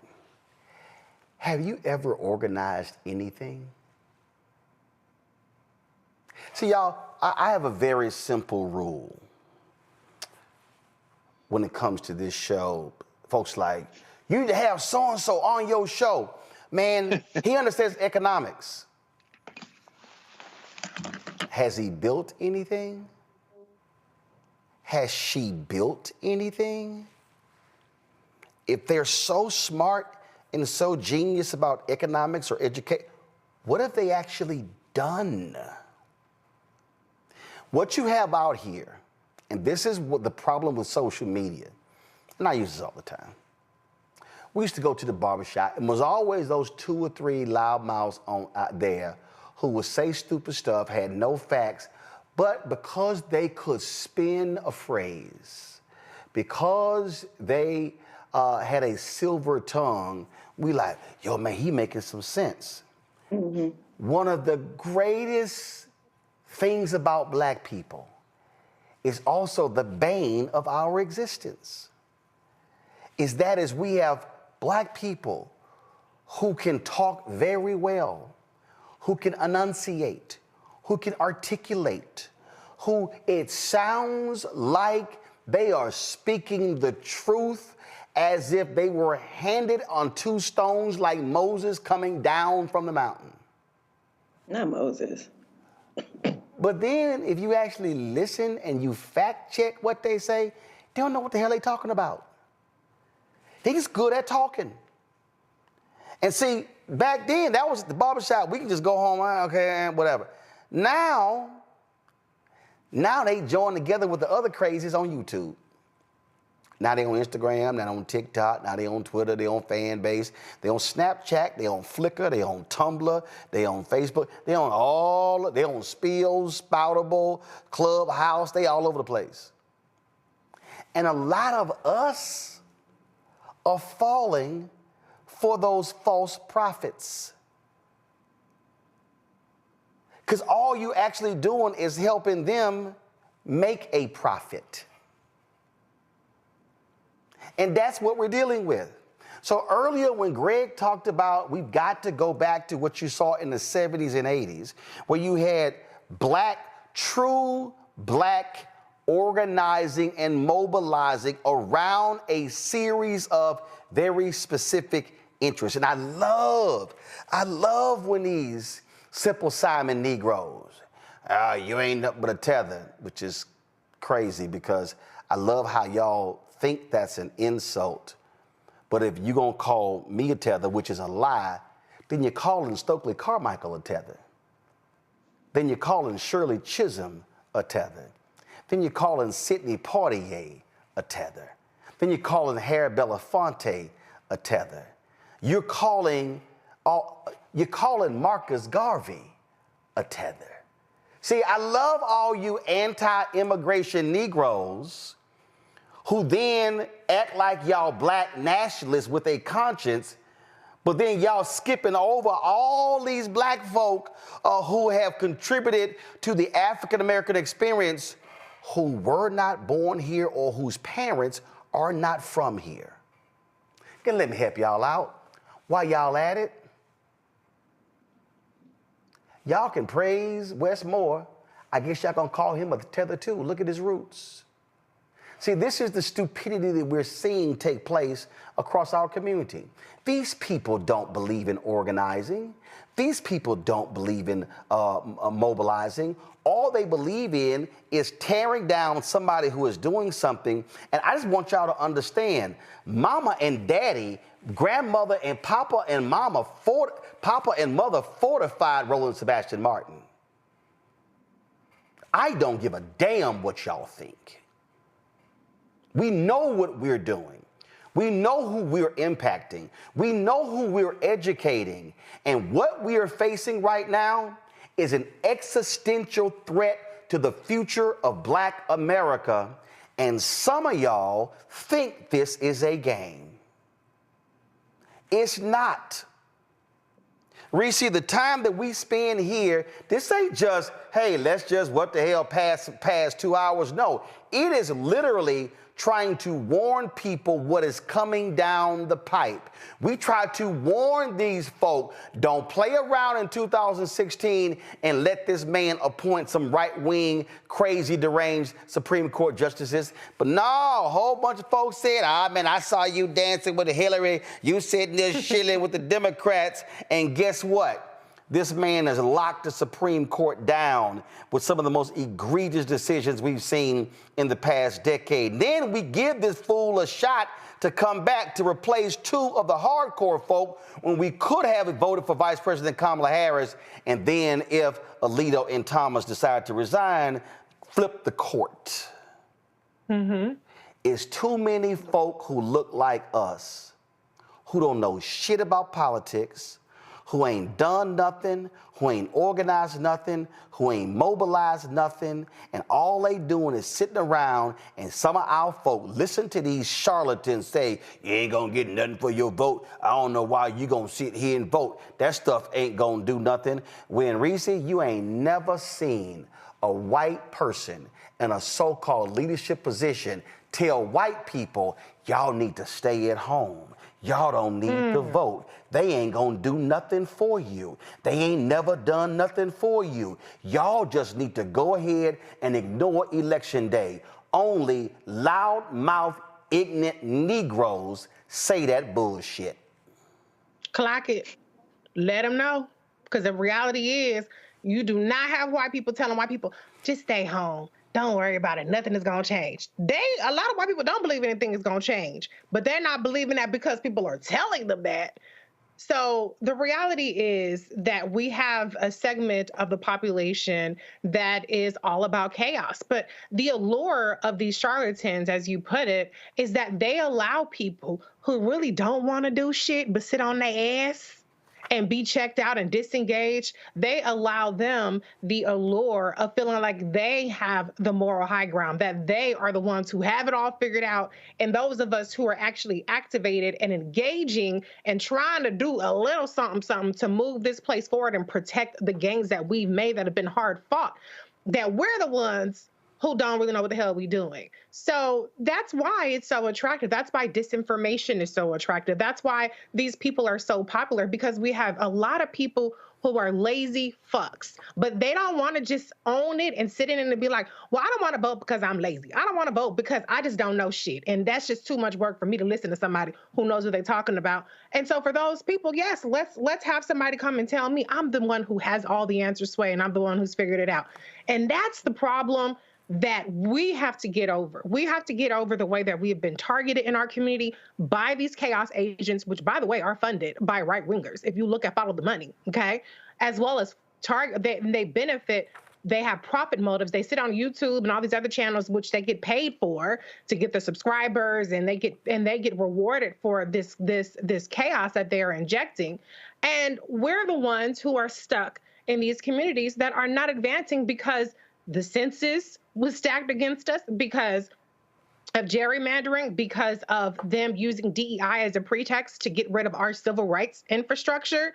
We're the ones that are going to suffer for it. But at the end of the day, we're not going to save everybody. We're not going to reach everybody. We just have to try to reach out and touch the people that maybe they like, oh, well, which way should I go? Should I listen to them or should I listen to them?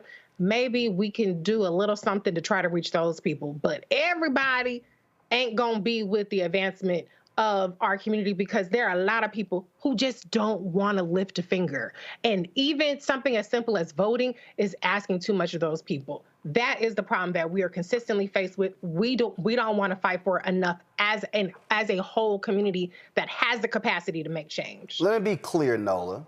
There are a lot of people who, frankly, look, they don't consume information like we do. They don't talk to folks. They're not following this stuff. It's a lot of people like that. It's a lot of people who were like that growing up in Clinton Park, in that community in Houston. It's a lot of those people. It's a lot of those people. And I say this all the time, okay? And this is the thing that because it goes to what Chris Toller was talking about. It goes to what Greg is talking about.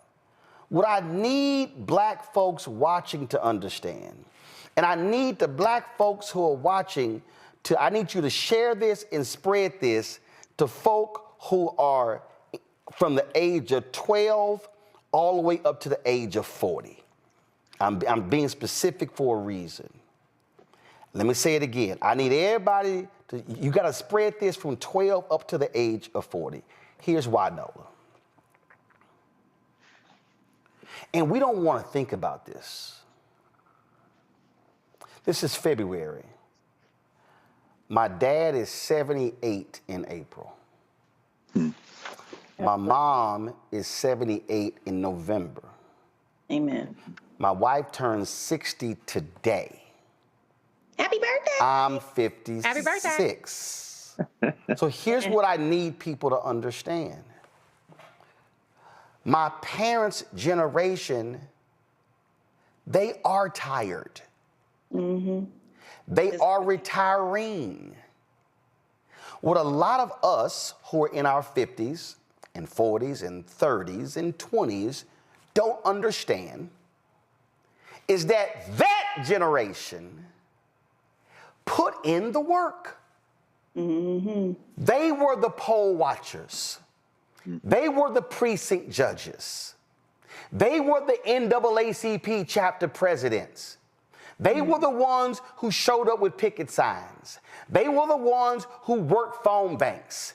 They were the ones who put signs up in yards. They were the ones who started neighborhood clubs, civic clubs. They were the ones who went down to the city council meeting and the county commissioners meeting, who went to the state legislature, who would come to nation's capital calling on the elected representatives to do what was right. They were the ones who went to the committee meetings. They were the ones who were doing the work. These are the people who we don't know, who were not in the newspaper, who were not on television, who were not on radio, who was doing that groundwork. They were the ones who were going door to door in neighborhoods. They were the ones who were raising money for sickle cell anemia when there was a national telethon in the 70s and the 80s. They were the ones who were putting in all the work. They were the ones who were holding up the black community in the wake of the death of Dr. King in the 70s and the 80s and the 90s and the 2000s. And what we are seeing is the generation after them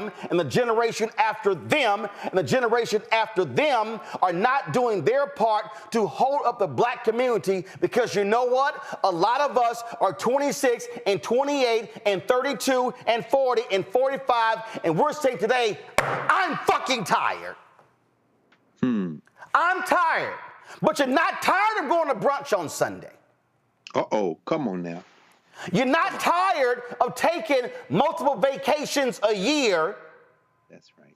You're not tired of taking from the bank of black justice and constantly making withdrawals from people who were constantly making deposits. And now we sit in 2025 and you sit your simple Simon asses going, I don't know what's going on. I'm frustrated. I don't get it, because all you've done is take and take and take and take. You've made no deposits. You've made no investments. And now you are wondering why the bank account is so low of the Black Justice Fund, because your ass didn't make no deposits. And deposits are not made with your money. Deposits are made with your time and with your talent and with your presence, because it's real easy to be present, but you need to have some presence. Ooh, okay, I got to follow that. All right, so this, to my mind, is this is about values, right? You know, I was a guest speaker this week. What's today? Is today Thursday? My goodness, it felt like a month. I was the guest speaker at AFGE's Civil Rights Luncheon the other day.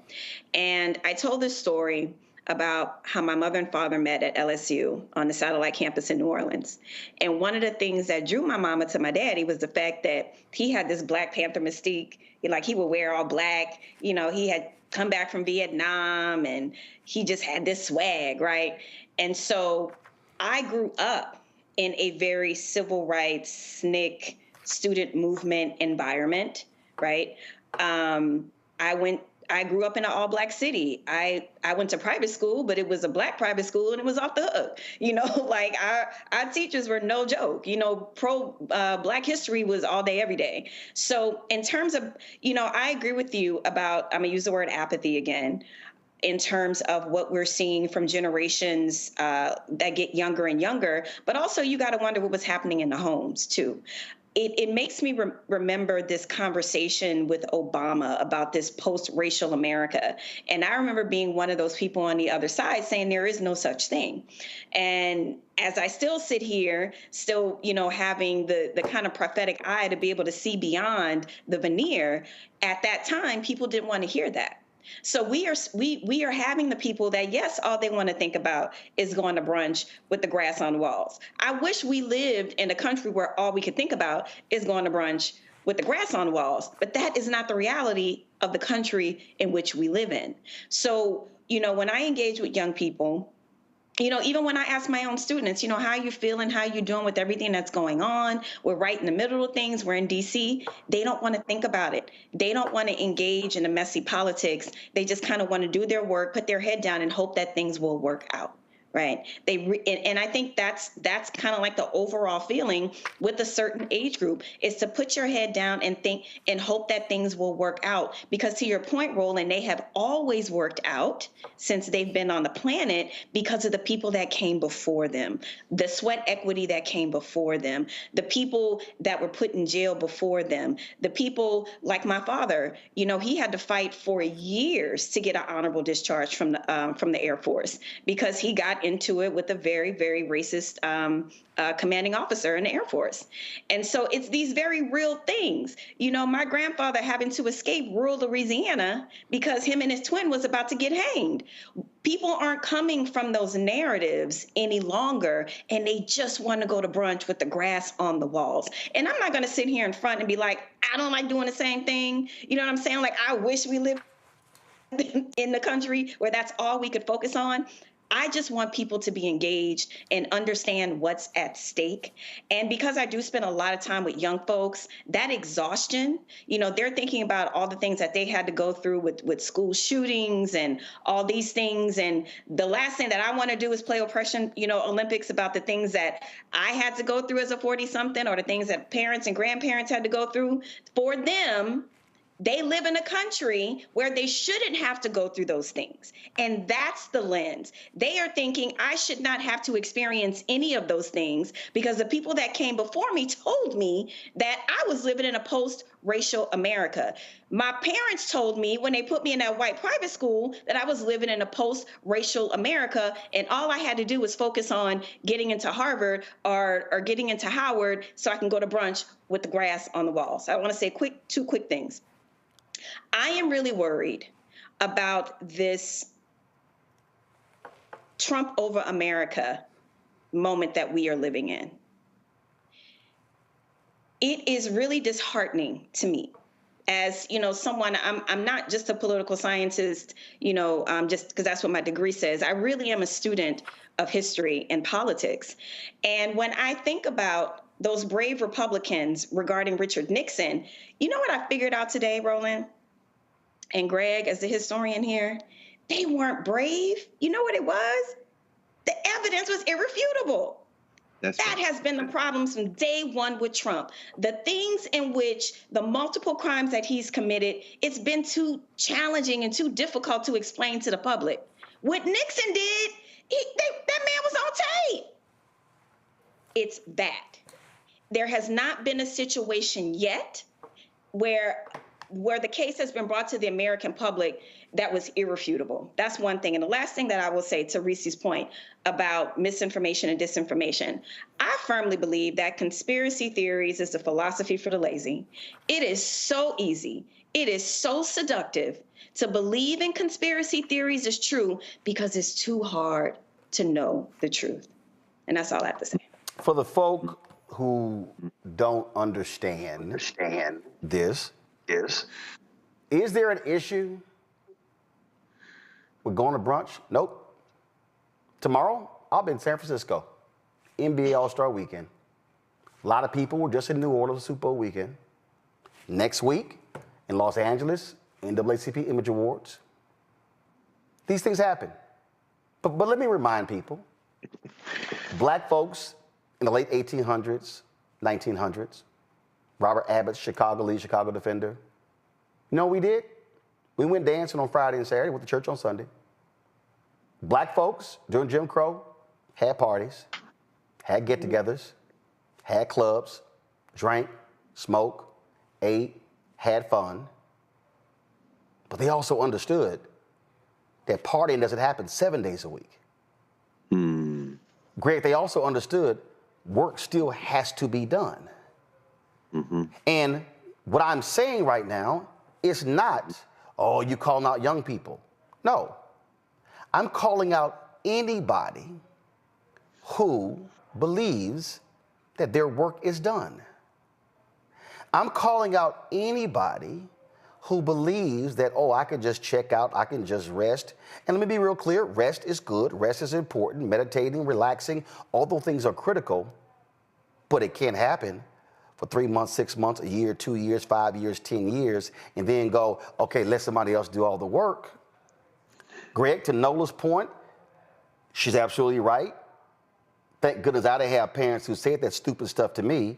One, I was calling out that post-racial bullshit when they were saying it. I was like, no, y'all, I was saying white minority resistance is happening while Wolf Blitzer was saying that bullshit on CNN. I was on the air saying it. Yes, sir. But the reality is this, Greg, our history says it. There's been no period of black success ain't been followed by white backlash.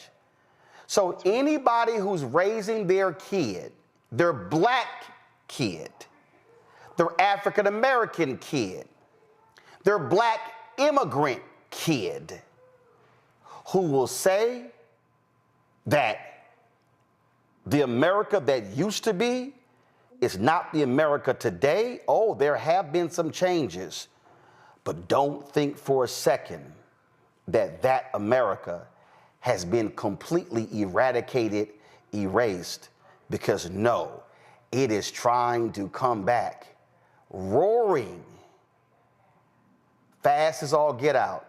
And we cannot be confused by what is happening before our very eyes. And if we are ignorant about history, then we have no way of fighting the present day battle for the future. That's right. It is correct. It's humanity. It is our common humanity versus those who would exploit human beings.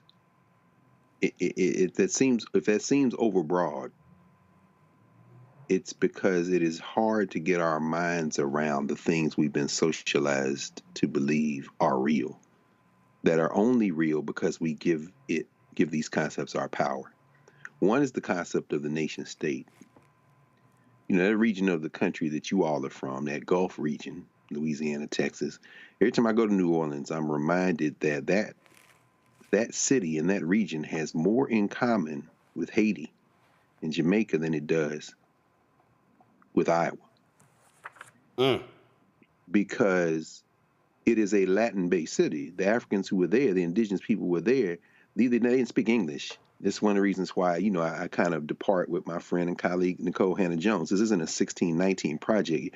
You're trying to pour our common humanity into a framework that can't hold it. There is no United States of America as a concept. What there is a settler crime stitched together with a lot of different people in it who the only way you keep those people together is two basic ways: force or by committing to a common humanity. Clearly, white nationalism is not interested in common humanity, so they've got to go with force. The white nationalists love the federal government when they're in charge, and they hate it when they're not. There are no principles holding this country together. There's no rule of law holding together. There's no set of principles holding any country in the world together. Right as we are sitting here, Narendra Modi just finished meeting with Donald Trump at the White House, and Modi, the only words in English he said at the press conference after the meeting they had was, make India great again. Because he is a Hindu nationalist trying to hold together the biggest democracy in the world through force. That is the case in Central Africa, where you see the president of Rwanda, Paul Kagame, backed by all the millionaires necessary and billionaires necessary because they want those precious minerals in Eastern Congo, launching forays into Eastern Congo, and millions of people are dying. That's what's going on in the Sudan, as the Russians have just signed a deal to develop a port in Sudan, as 12 million people displaced, the biggest genocide going on in the world right now. It isn't Gaza, it isn't Congo, it's Sudan. What we face is a dilemma that all humans face. You know, I was at a library the other day, and yeah, I'm not against brunch or any of that either, but you know, I will admit that I trend toward a different kind of thing. I look at life like life is short. We got too much work to do, and maybe I can eat brunch the next time I come back around. And I ain't got no shade for anybody who does. I'm just saying that's my personal thing. So I respect that. Y'all respect me. I'm just gonna work. But I was at the library, and they have a basketball court, indoor basketball court, and they had set up for indoor soccer. It's cold outside, and I looked at all these children. I guess the youngest may have been 7 or 8 years old, and the oldest were maybe early teens, if that.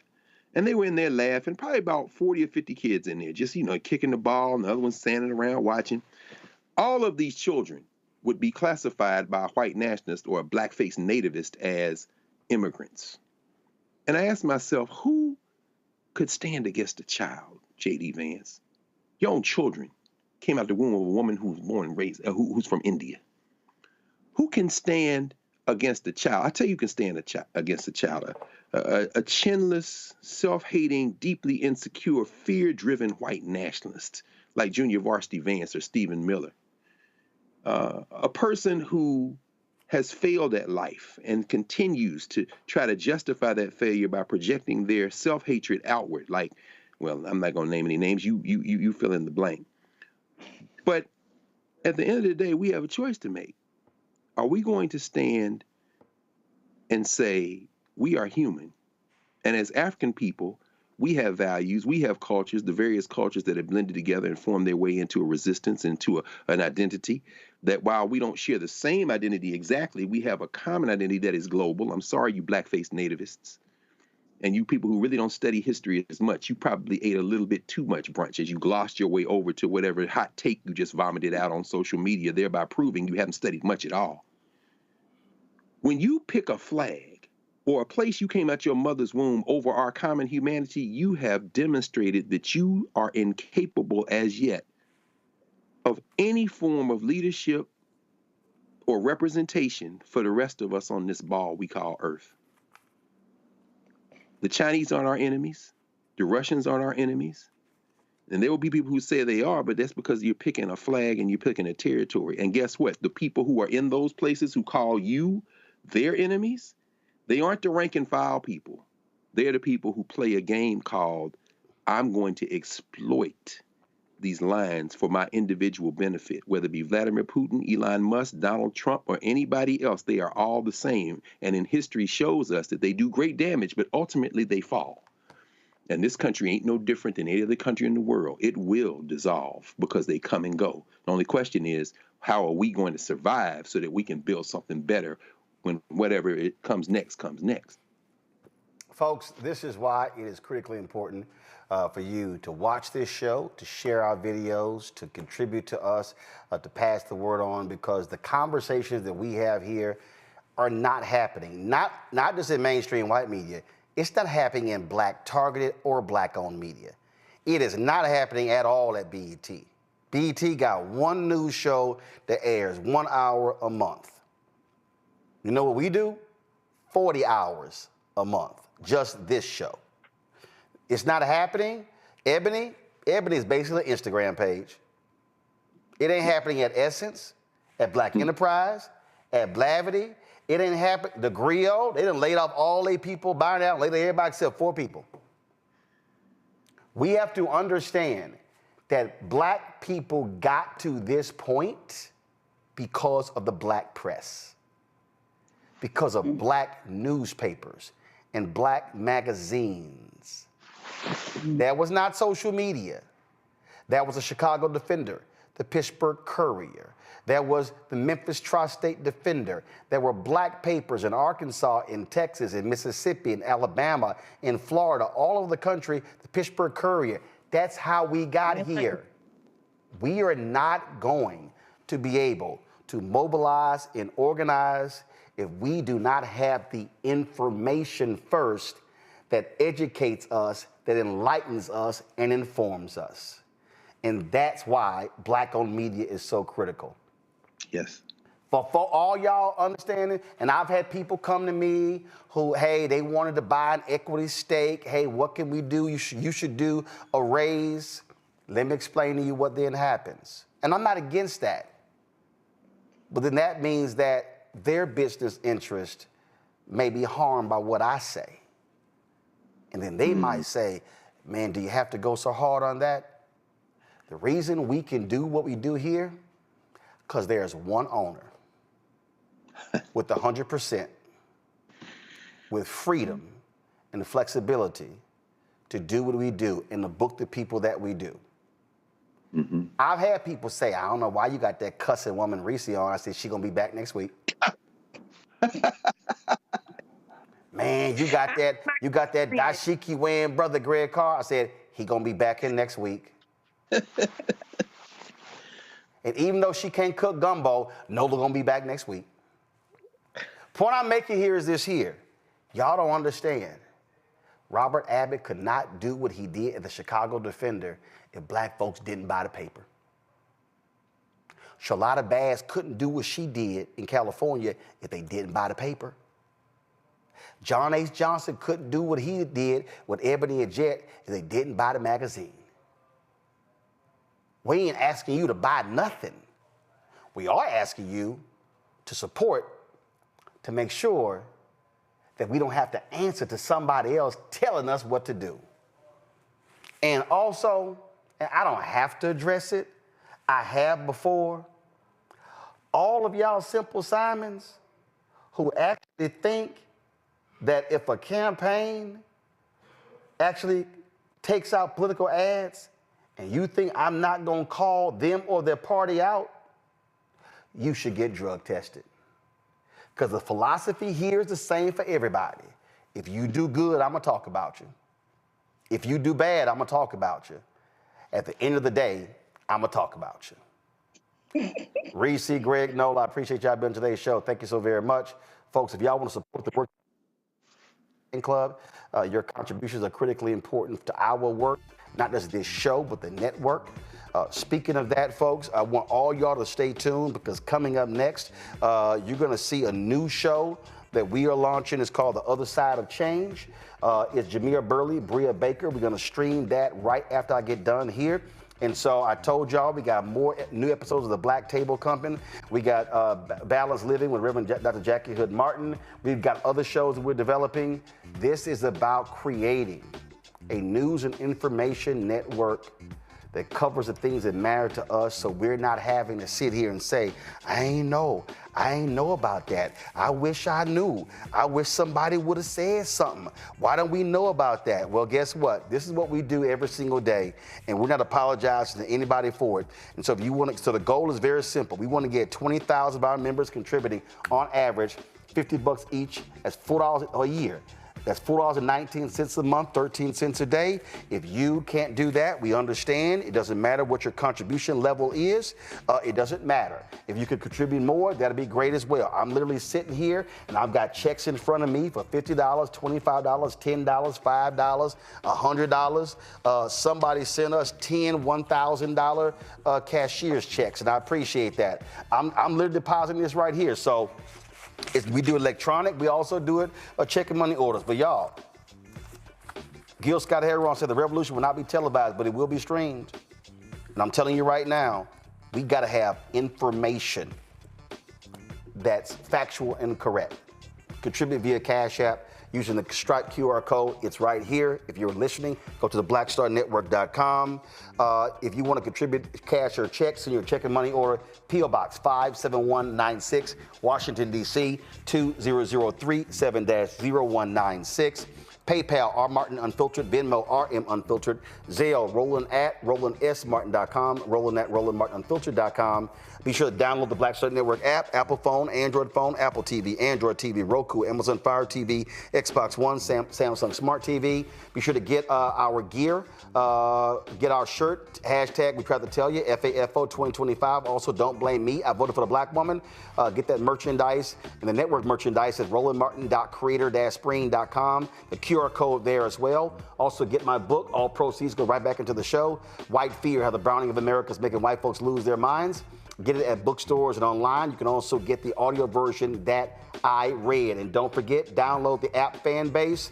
Absolutely, folks. All sort of great features on it. If you want to be one of the investors in the crowd fund, go to startengine.com/fanbase. We're going to roll right into our new show with Bria Baker and Jamira Burley. Let me thank all of you, folks. We'll have a guest host tomorrow. I'm going to be flying to San Francisco, NBA All-Star Game, celebrating Jackie Hill Martin's 60th birthday. It is today.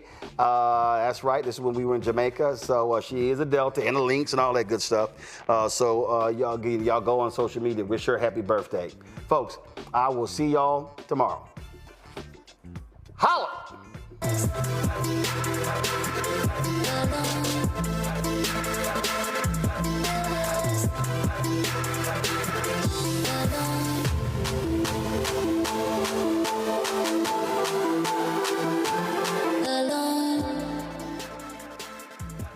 Welcome to the Other Side of Change, only on the Black Star Network. Assata Shakur talks about being weapons of mass construction, something that's only possible when we plan for a world where we actually win. And that's exactly what we do here at The Other Side of Change. This show moves beyond the world as it is to where it could and should be. I'm Bria Baker, here with my brilliant co-host, Jamira Burley, and we're just two millennial women tackling everything at the intersection of politics, gender, and pop culture. We don't settle for commentary. This space is for solution-driven dialogue and reimagining. We hope to activate the next generation of change makers existing in the unbalanced world where profit conflicts with what is best in the best interest of the community. And later on today, we're going to talk about that in the context of environmental disasters and systemic exploitation, how these disasters are turned into profit opportunities at the expense of the most vulnerable. That's right, Bria. From the wildfires in California to the unexpected snowstorms in the South, extreme weathers is becoming the norm. But what is even more alarming is how quickly some of those people move to take advantage of those tragedies. Yeah, 1,000,000%. That's the American way, right? Like taking advantage of. How much will like get out of people constantly? It's really obnoxious. Yeah, very much so. Well, let's start with the news because there's been a lot of obnoxious news. What's the craziest headline you've seen this week? I mean, the craziest headline is we've all probably seen information go around regarding the ICE raids. And for those who don't know what ICE means, it's the Immigration and Custom Enforcement. They are, the police of the government to round up folks who are here undocumented. And we've seen raids happen all over the country due to the direction of the president, Donald Trump. And now he's challenging birthright citizenship, which is beyond crazy to me, but not unexpected. Yeah. And that's the crazy part, because what you talked about is like ICE is designed to round up undocumented people, which is its own messed up thing anyway. But these recent raids have also been attacking Native Americans. So it's like, how are you making anyone who is indigenous to this country prove their citizenship? But also birthright citizenship affects Black people. That's actually where it was designed, was the 14th Amendment after the Civil War to give Black people citizenship because we were previously property. So it's just dangerous precedent that's coming with this. I mean, it's also a recognition that America would not be where it is today without immigration, without the diversity of folks from all over the world who come to this country with the idea that they want better for their families. But also a lot of immigrants who come to this country come here because we have decimated their communities elsewhere. And I think that's a reality that people refuse to address. And so whether the reality that we stole this land from the indigenous populations of the Native Americans who were here first, or we forced enslaved folks to build this country, and now we're trying to question their citizenship. It's a prime example that this is an administration of white supremacists who only want a country that looks like them, regardless of those who made this country what it is, which we know are the indigenous and the immigrant population that have come here, as well as the enslaved population. But yes, it definitely impacts Black people. So for Black folks who are like, this is not our issue, girl, I've been tussling on Facebook all week about it. I have been so shocked that people I grew up with, I grew up in New York. It's a community that is mostly Black and brown. And even the Black folks are immigrants from the Caribbean, from West Africa, from lots of different places. So it's just been wild to get on Beyonce's internet and see Black people, and particularly Black women. Like I've really been a comment section warrior lately because I've just been so alarmed at it. And also, like what you brought up is they're not in defense of all citizens and saying we're going to protect all citizens from the dangers. Like that's just the excuse they're using to get support. But in reality, Elon Musk is an he came over illegally and he also violated his visa. Yes. By being here and working during his student visa. So and he was an immigrant in South Africa too. Let's keep it real. No, Melania. That's the scary part about it all is that people are assuming that this is about the rule of law and it's not. It is about rounding as many people who do not look white in this country up and letting people get mixed up in the shuffle. And I mean, there was just a Jamaican American who was just arrested. There was a Native American. I mean, there was an indigenous member of the Navajo Nation who was arrested by ICE. There are people who just speak a different language, Spanish, or who are being targeted by ICE. This is not about the rule of law. This is about being very much a racist policy that is trying to round up people of color. 1,000,000%. Because if it was about dangerous people, we'd be starting with the white supremacists, the Dylan. We'll be starting with the administration, girl. Right. We'd be starting with them. So it's just alarming. Like, oh, great. You're trying to keep us safe and you're going to elementary schools to do it, like in Chicago and Georgia. And my father-in-law is a principal. So it's just definitely alarming. And people are really learning, like, we have to be very vigilant. And also if we're saying that these folks are coming over here to freeload, then the question is, why are ICE going to workplaces, right? Why are they going to schools, right? These are people who are contributing to our economy. They're contributing to the culture of our society. And I think we can't minimize the impact that they've made, but also how dangerous this policy is in the long run. 1,000,000%. And speaking of freeloaders, the actual freeloaders are the damn U.S. military and Pentagon, because the other insane headline from this week is that there was this plane crash with an American Airlines commercial jet and then a Black Hawk, which, how much are Black Hawks? This is a military air, right? Yeah, I saw that a Black Hawk could cost anywhere between $5.9 million to build. That doesn't mean that's the operational cost to actually continue it. Right. So in addition to the loss of life from the commercial jet and those who were on the Black Hawk, we're also talking about just money that has been thrown down the toilet, basically, because of the incompetence of the U.S. government. Right. And Trump has been trying to say that the crash was that DE&I is to blame, which it's like mind blowing that they just pulled out DE&I as a boogeyman. But he fired the head of the TSA. He fired the Aviation Security Advisory Committee, and he froze hiring of air traffic controllers, all within his first 48 hours in office. And now is surprised that people are confused on what's going on over there. Like, why was a military plane or helicopter doing a training near Reagan Airport? Like, that doesn't make sense. And we don't have incidents like this. Like, this is not occurring every other day. I think there has not been a crash of a commercial flight on the U.S. soil since 2009. So this is very unusual. And for this to happen a week and a half into the new administration after, to your point, he made all of these extreme cuts and preventing a very prominent institution from doing its job, especially in our nation capital, I think is extremely dangerous. But it just goes to show you that this is an administration that is chaos and confusion. Very unserious, extremely unserious. They're serious. They're just also racist and stupid. So there's that. Right. That part. Sure. Well, speaking of stupid and racist and all of the things, I mean, we've also seen that really play out with a lot of these weather-related madness that's going on, right? Ooh, I mean, what a week. I think if we look at the weather-related madness, as you mentioned, we'll start really questioning what is happening with our environment, especially with the lack of direction that is coming from the administration all the way down to the state level. 1,000,000%. I'm here in Georgia. We've had 2 snowfalls already in this year, and I've lived here for 5 years, and this is the most snow I've seen my entire time being here. It left thousands without power, cars stranded, highways just completely unusable. And then meanwhile, on the other side of the country, on your coast, we've got California still reeling from those devastating wildfires. And like, it consumed media attention for a bit, and then people sort of forgot those fires were just contained.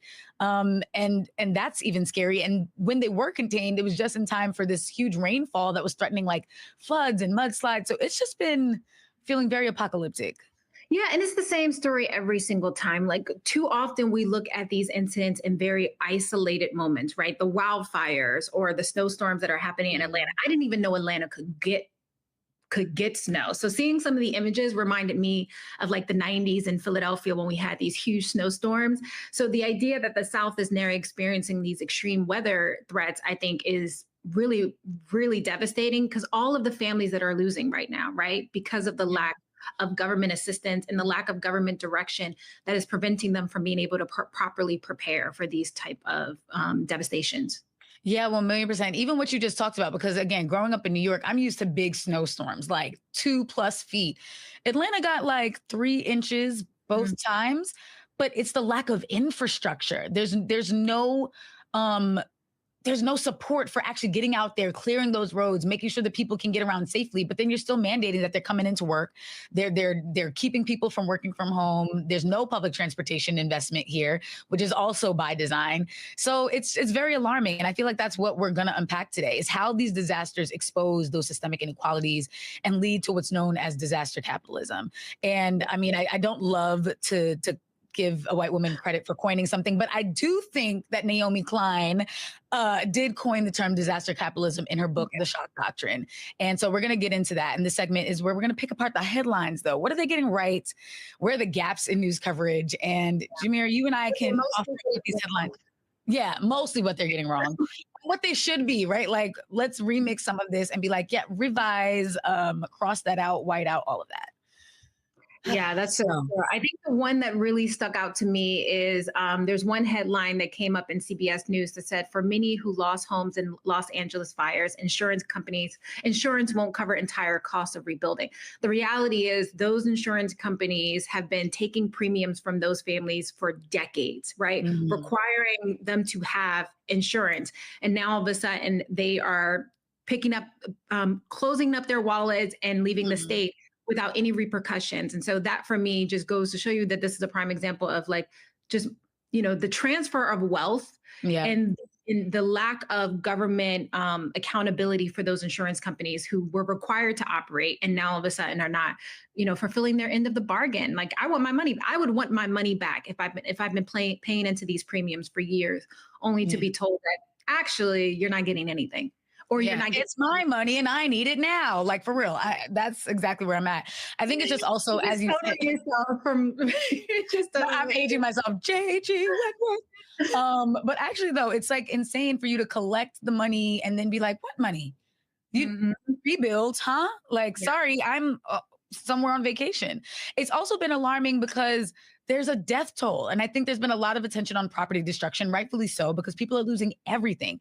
But there is a death toll that has risen to 29. That's dozens of people who've lost their lives in these fires, let alone all the people who have lost their primary homes. And yet Page 6 ran a piece that said all the celebrities impacted by the Los Angeles fires. And it goes down the list, naming people like Paris Hilton and Bella Hadid. And again, I'm not going to say that anyone, who loses their home isn't feeling grief around that. But I mean, there are some people losing one of their homes, and there are some people who are losing a home that is housed multiple generations of Black and brown people. And we're just centering white celebrities when there are people who are not going to be able to bounce back, who are not going to have some big project next year that's going to make it all up in one sweep. Like, there's real loss here. Like, a Black Air Force vet was just running for his life. Towards what? Who knows? But like, where are those stories? Why are we so focused on A-listers? Yeah, and it's also it's pretty heartbreaking because a lot of those, we know that one of the ways to build wealth in this country is through home ownership. And we know a lot of folks who lost their homes, particularly in those Black and brown communities, have had those homes in their families for generations. Yeah. This might be the only plot of land that they had to their name.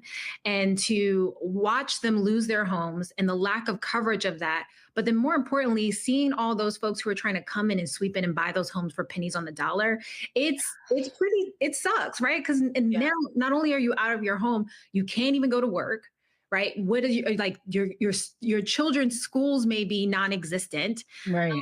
You're trying to pick up the pieces and you lost all of the memories, the pictures, the photos. I when I was younger, we had a house fire, and I don't even have that many baby pictures anymore because of all we lost. Like, so I can imagine like so many folks who have nothing else, have nothing to call their own, and all they see on the media is celebrities who, to your point, are maybe this is their second, third vacation home, and they'll be able to rebuild overnight, right? They're not going to be the ones truly impacted. It reminds me of another article that came out regarding the president's visit. Oh, girl. The president's visit to, I don't, your president, y'all president. Y'all's, not mine. Not my president. He visited parts of LA. So LA Times ran a story talking about how the president Donald Trump toured this Pacific Palisades fire devastation, but did not go to the predominantly Black and brown neighborhoods intentionally further marginalizing those communities, and not drawing awareness to the fact that they were lacking the resources and tools to be able to rebuild. So. Yeah, that was really, I mean, I saw a video of Attorney Ben Crump hosting a town hall, and there were just Black elders just sobbing and crying, like, we are waiting for relief. Who's coming for us? And I've seen an outpouring through like GoFundMe's and things of that nature, but we shouldn't have to crowdsource when this federal government, to collecting our premiums. You collect our taxes every year swiftly, okay? And if you don't, you would get arrested. With haste. And then when it's time to do something, it's like, sorry, I can't go everywhere. I can only visit the rich people, which is really frustrating. So yeah, that headline definitely needs to be shifted. It's not that Altadena residents feel forgotten. They were forgotten. They were invisibilized. They were ignored. And you brought up all of the systemic racism that a lot of these Black elders had to survive to even get those homes, the redlining they had to survive, the employment discrimination they had to survive, all to buy these homes that are their version of the American dream, and to have it literally burned to ashes before their eyes, and then have to turn around and beg the president to even stop by, even pay attention. To see that they exist. Yeah. It's sick. It's really sad. And then lastly, I know everyone was praying for rain, and we got to get some water in here, which was needed to help contain the fires, because the firefighters were working nonstop, 30% of them being incarcerated firefighters. But then it was wild, because then the rain came and it was like flooding and mudslides. And so it's just very alarming what is happening in California, and that the climate scientists and the climate activists have been sounding the alarm that this is a state that is really in need of deep rehabilitation. Like it's dry, but also cannot handle water. And it's scary. It's a scary time. It is scary, and we're gonna hold on to that thought and take a quick break. So the other side of change will be back after this break, only on the Black Star Network.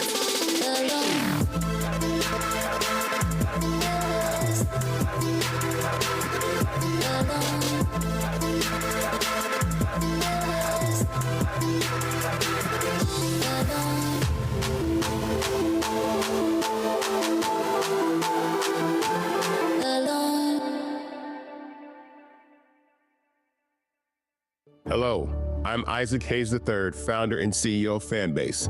And right now we're accepting investors in our $17 million round to revolutionize the future of social media. Today, for just $399, you can own 60 shares of stock in Fanbase at $665 a share. Go to startengine.com/fanbase and invest today. While the big platforms have grown too massive and disconnected from their users, Fanbase is building a platform where creators and users truly come first. We've already raised $8.6 million from everyday investors who believe in this vision, and now you can join them. This is your chance to invest in a social media tech company with over 1 million users that is disrupting media by allowing anyone to reach all of their following and monetize their content from day one. The market is changing, big platforms are failing to serve their users, and Fanbase is stepping up to fill the gap. Don't wait until it's too late. Invest now. Invest for yourself and your future. Go to startengine.com/fanbase and own the future of social media.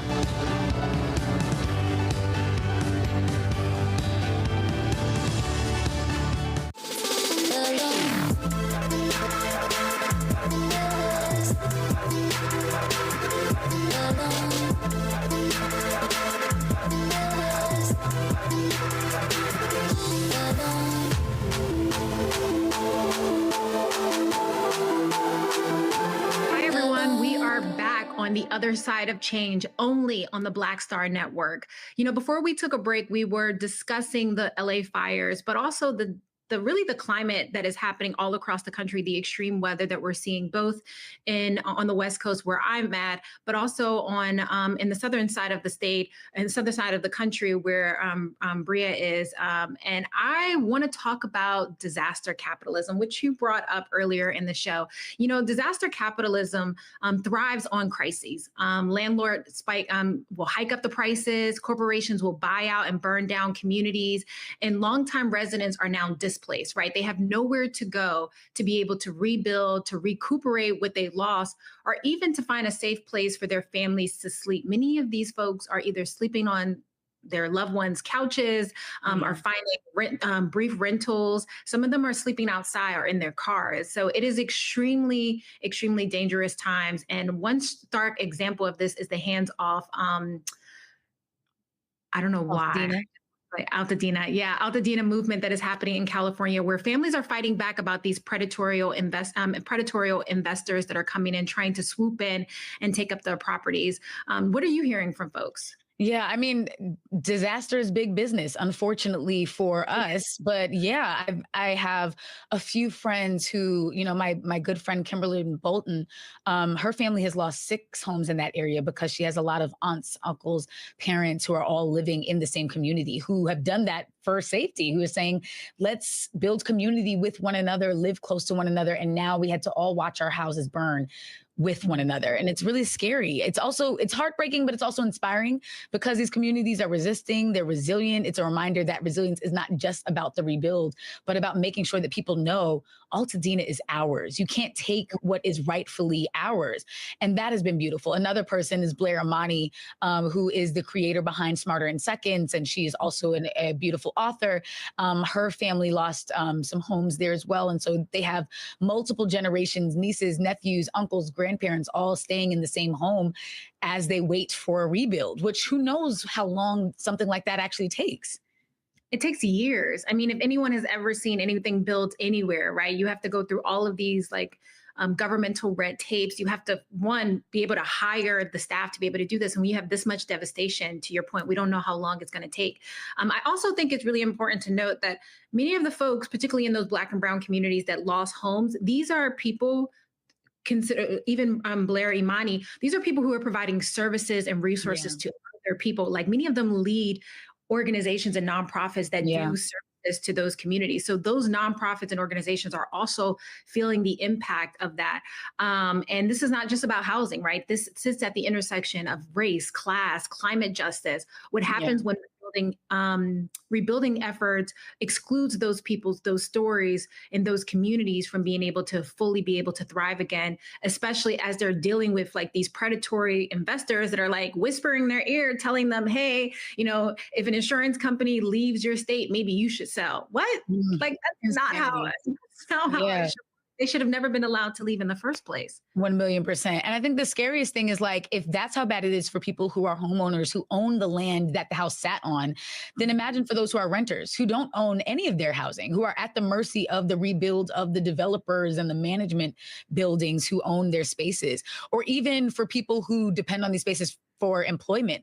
Like what happens to farm workers who are picking and growing our food, and we're doing so with masks on because the smoke is still in the air. I mean, they've been giving out these warnings around what the air quality is going to look like for the next several months, because you're not just, I mean, we think about it, it's like, yes, people's houses are burning, which means plastic is burning, steel is burning, brick is burning, wood is burning, trash is burning, chemicals are burning, cars were burning. To have to breathe that in, it's scary to understand, like, okay, even after people rebuild their homes and have their schools and community spaces rebuilt, their health is going to be affected for much longer than probably is going to be tracked. And I remember this as a New Yorker after 9/11. I mean, people were not breathing right. And there were later suits around the air quality and improper warning for people about like how they should be protecting themselves in a state and in a city that just was banning masking. Literally, I mean, well, in a country that's banning masking, right? As if all of these diseases and viruses have now evaporated into the thin air. But to your point with not, like, we also have to think about like Katrina, right? This country continues to never learn its lesson. It never thinks about infrastructure. And it's so frustrating seeing how much money is just being wasted in our federal government, how much money is being sent outside of the United States to do harm elsewhere. But yet we lack the desire and the political will to be able to strengthen our infrastructure for the very citizens who put money into into the coffers of the American dollar. I mean, into the government bank, right? Yeah, no, 1,000,000%. I'm glad that you brought up Katrina. This moment feels very reminiscent because even in Katrina, like it was that, yes, you have this flooding. And that's the thing about disaster capitalism, because people are sort of like, why are you bringing up race? Why are you bringing up, it's not political. We're all in this together. And it's like, no, the natural disaster comes, and that the natural disaster itself is not racist. It's the response that our government does or does not give that is racist, that is very discriminatory. So in Katrina, it was like, let's break the levees and sacrifice Black residents and their communities and their homes, have them be climate refugees in stadiums while white residents are being flown out as long as you can afford to, right? And like, I think that's what we're seeing here is that when they were evacuating folks, it was at the mercy of you being able to fly out and have somewhere to go. There was no real coordinated response of here is where you go. And we have planes ready to fly people out to safer spaces. And it shouldn't be this way. Like, why are we always the first ones to be deemed collateral damage and the last ones to be protected?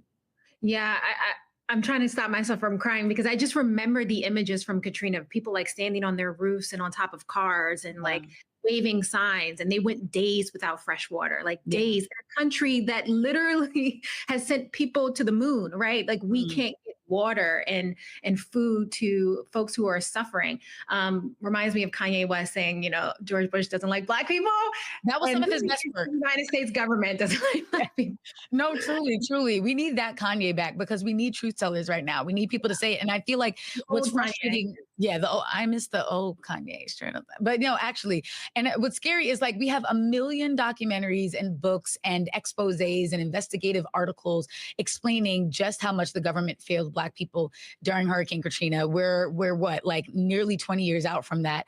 And now we're still facing situations where the same thing is happening. And it's like, at what point do we learn? At what point does it not become entertainment that someone gets to profit off of? It's not a Netflix documentary, but at what point are government officials actually learning how to better protect us? Yeah. Especially, I mean, let's not forget California, it be eating up the paycheck. Okay. They take those taxes out. Like we pay for that infrastructure, and a lot of things can be true at once, right? Like a lot of things can be true at once. But what we do know is that the devastation also always impacts Black people vastly different, or Black and brown communities vastly different than it does our white counterparts.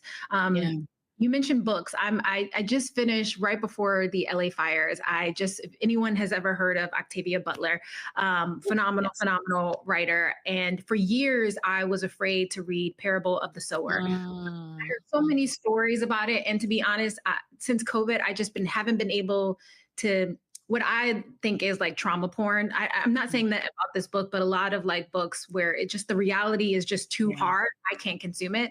But I read it right before the fires, and I can't tell you how eerie it is to read that book, especially because, Octavia says she's not predicting the future. She is looking at the patterns of the past and making conclusions about what we know to be true. Yeah. Just talked about Katrina, patterns of the past and the lack of government infrastructure or the lack of political will to give a damn about these communities. Right. The stage for it to happen again.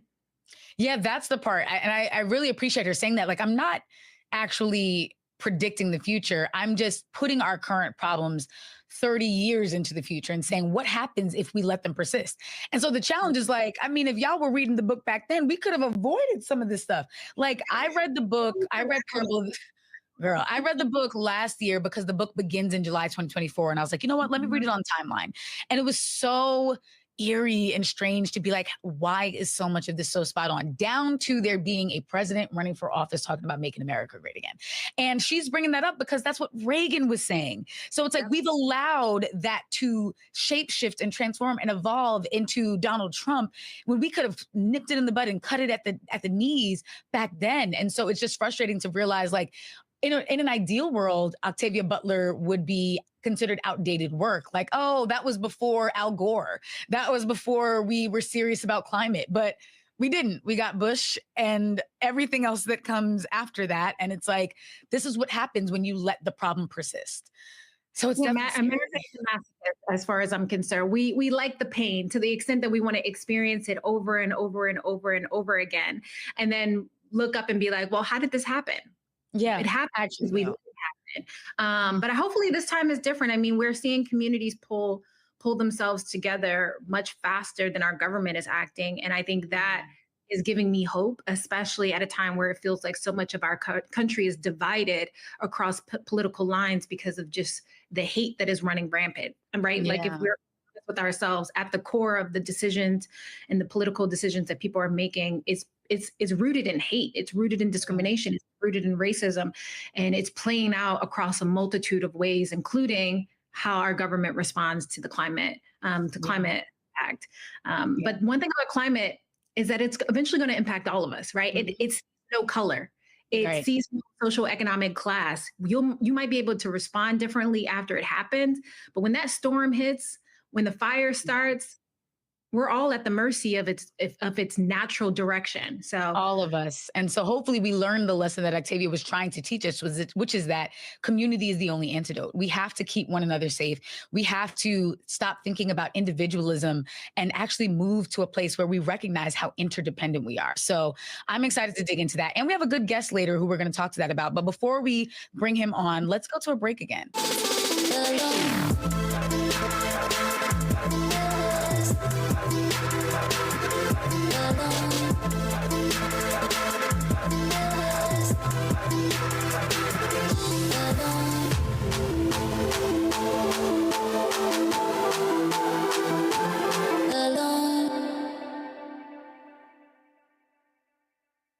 What's up, y'all? Look, Fanbase is more than a platform. It's a movement to empower creators, offering a unique opportunity for everyday people to invest in Black-owned tech, infrastructure, and help shape the future of social media. Investing in technology is essential for creating long-term wealth and influence in the digital age. The Black community must not only consume tech, we must own it. Discover how equity crowdfunding can serve as a powerful tool for funding Black businesses, allowing entrepreneurs to raise capital directly through their community through the Jobs Act.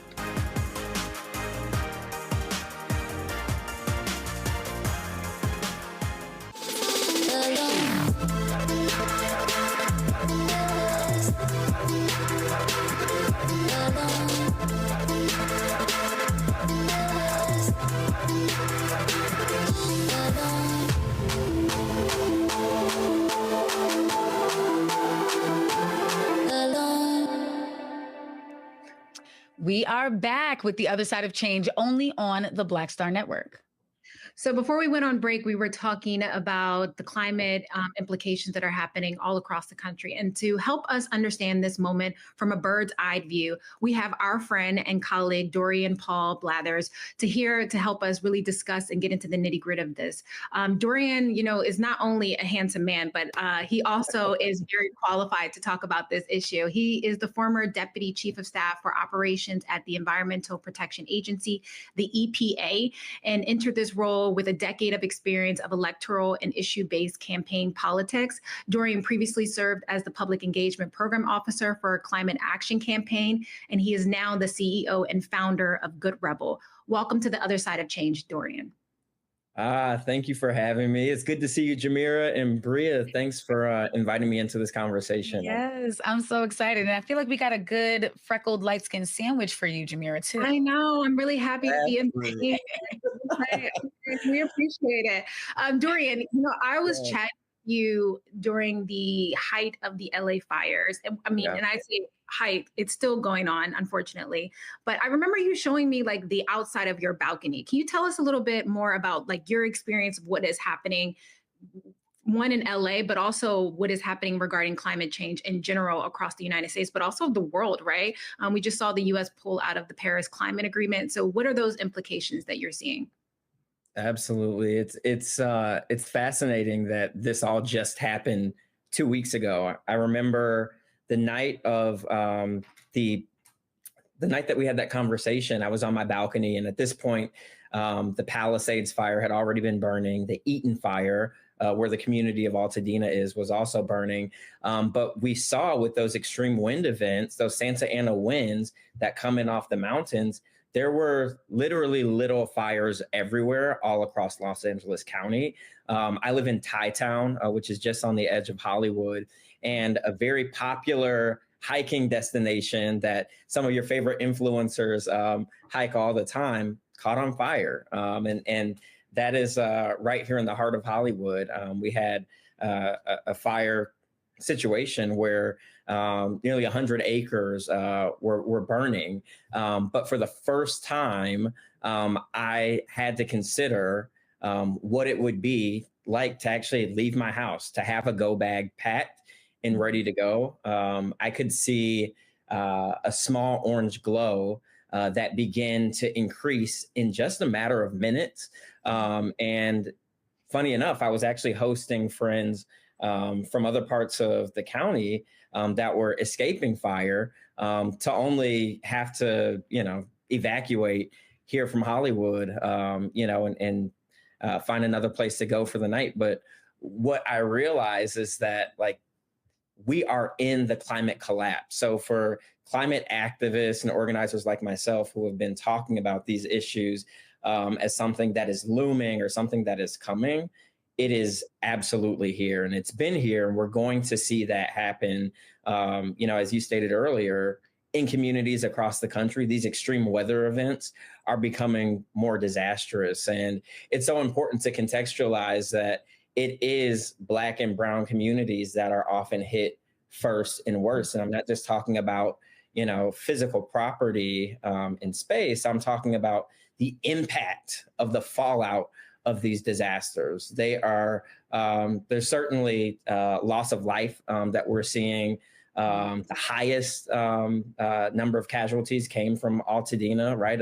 Another historically Black community. But also when we think about, what happens after the fires, there are so many people, thousands of people who are out of work in both the Palisades community and Altadena, right?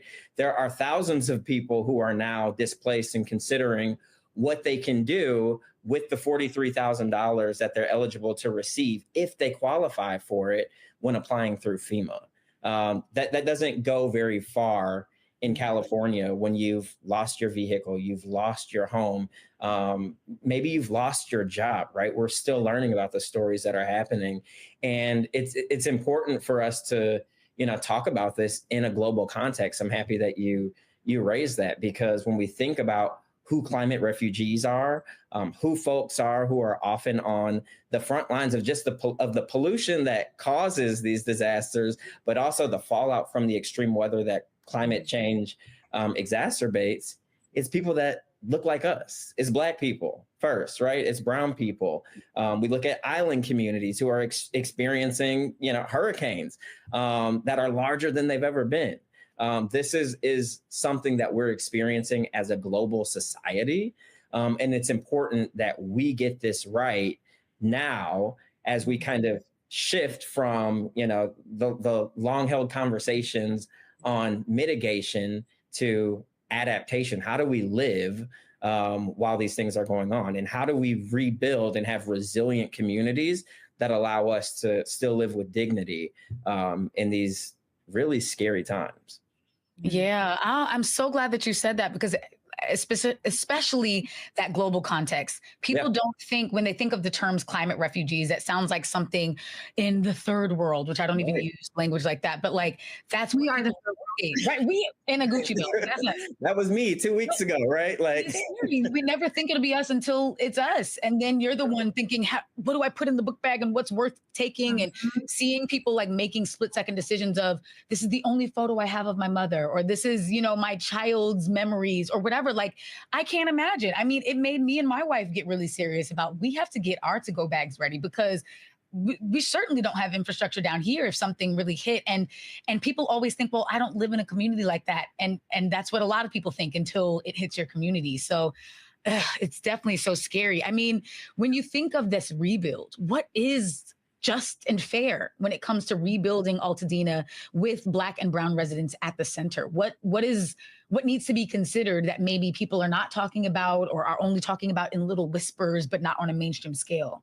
Yeah, I think, I don't know if you all saw that viral Instagram video that went out. There was a young woman named Shelly Bruce, who happens to be a friend of mine, who grew up here in Los Angeles. And she's making, kind of this desperate plea and appeal to all of her followers and everyone who's paying attention around the world on Los Angeles, that like, especially Black folks who she's speaking to, she's like, we are going to make these communities whole again.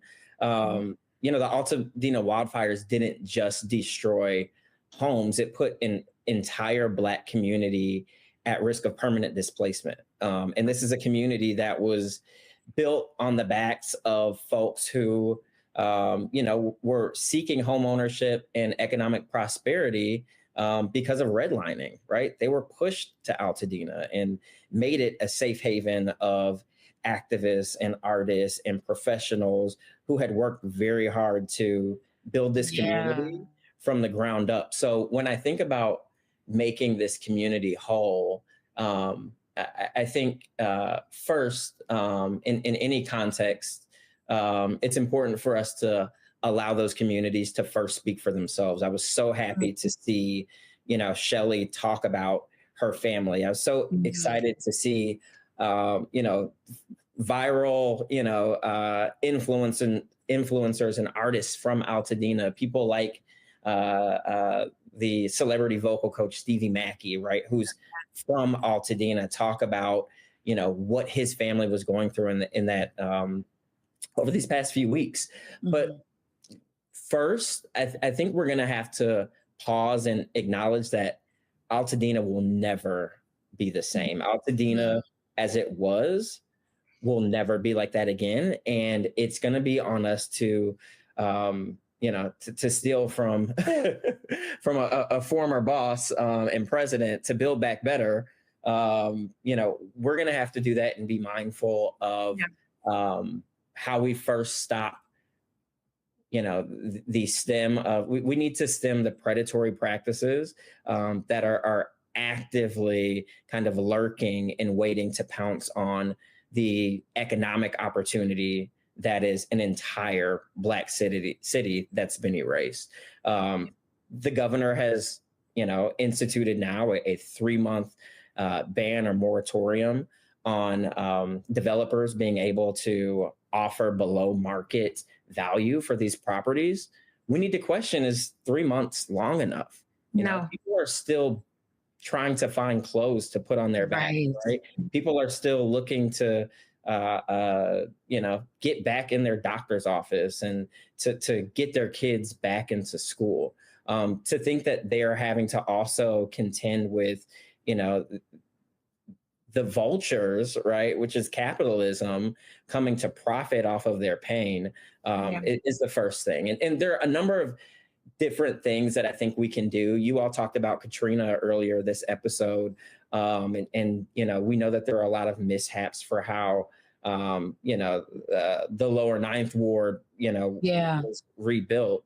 But we need to be asking questions about, like, what does a buyback program look like, right? If the state of California or if LA County is able to purchase these properties at, market rate, and then to hold these properties for these families to be able to come back when they have the resources, right? Those are the type of questions and conversations we need to be having, so that we can retain, that safe haven that they've created over, nearly a century. Yeah, and I think the thing that's being lost in this shuffle right now is this idea that, in addition to the fires, there's the economic implications of the moment, right? We know that last year there was an 18% increase in homelessness across the country. We know that unemployment is on the rise. We know that many tech companies have been laying people off all across California. And for this to happen in the midst of that, as well as we see so much is happening with the tariffs and how that's going to impact more jobs, right? So the fires is one thing, but people's livelihoods across so many different issues are being, like, the pressure is being put on them, and they're not in a place, to your point, to make decisions about the long-term implications of their property, while in the midst of trying to find clothes and food to support their families. It has to be devastating. From what you've seen, I mean, we've talked about this earlier in the show as well, like the community response, like communities are almost showing up much quicker than government agencies and institutions that are supposed to be prepared for devastating moments like this. How do we sustain that kind of momentum long term, knowing that there's probably going to be more devastation that will continue to happen because we're not making the right decisions regarding climate change, especially during an administration that seems almost hostile to even talking about climate change because maybe he thinks it's a part of the DEI strategy? I don't know. That's right. I think that, you know, while this has been just a tragic couple of weeks for LA and for the country, I've also, as someone who has been in LA for 2 years now, seen the best of who we are. And it's actually young Black millennials that I've seen step up and lead on the recovery and restoration efforts. That has been so inspiring. So, you know, I mentioned Shelley Bruce. She has an organization called the Heart Department. And this organization is literally taking up space in and around in the surrounding communities in Pasadena and Altadena, you know, so that folks can come in and get things like counseling services, so that they can practice in, you know, breath work and movement, right? They're looking at the whole person that's been impacted by this. And then I think of folks like Etienne Maurice with his organization, Walk Good LA, right? Which also has been providing direct services, but taking that a step further and saying, like, we need to make sure that people are whole mentally, socially, and emotionally in this time, because restoration is not going to happen overnight.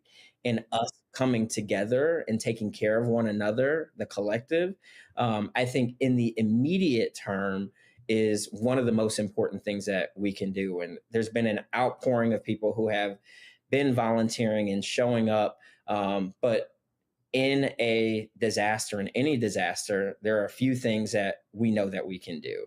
The first thing is to show up, right? So that's volunteering with organizations like the NAACP, right, who are providing advocacy avenues for folks to show up and speak to our representatives here locally and at the federal level.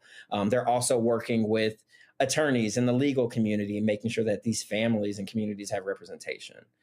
So showing up, right, is one thing that we can do, using our own labor, our bodies to respond to this. The other thing that we can do is fund it. For those of us that do have resources to donate or to contribute to these organizations, be it dollars or other in-kind resources and services that we can offer, Black and brown organizations that have historically been underfunded are going to be under even greater strain during this disaster.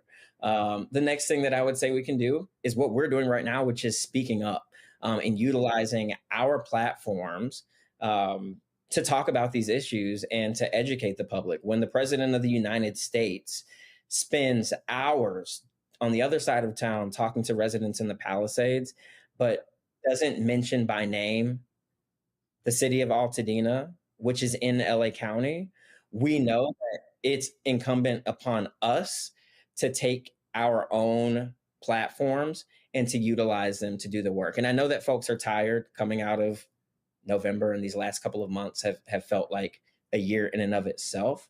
But for everyone waiting for the cavalry to come in, for the Democrats to come in, for Kamala Harris or Barack Obama or whoever to come in and save the day, my message to folks is that we are the cavalry, and it starts with us.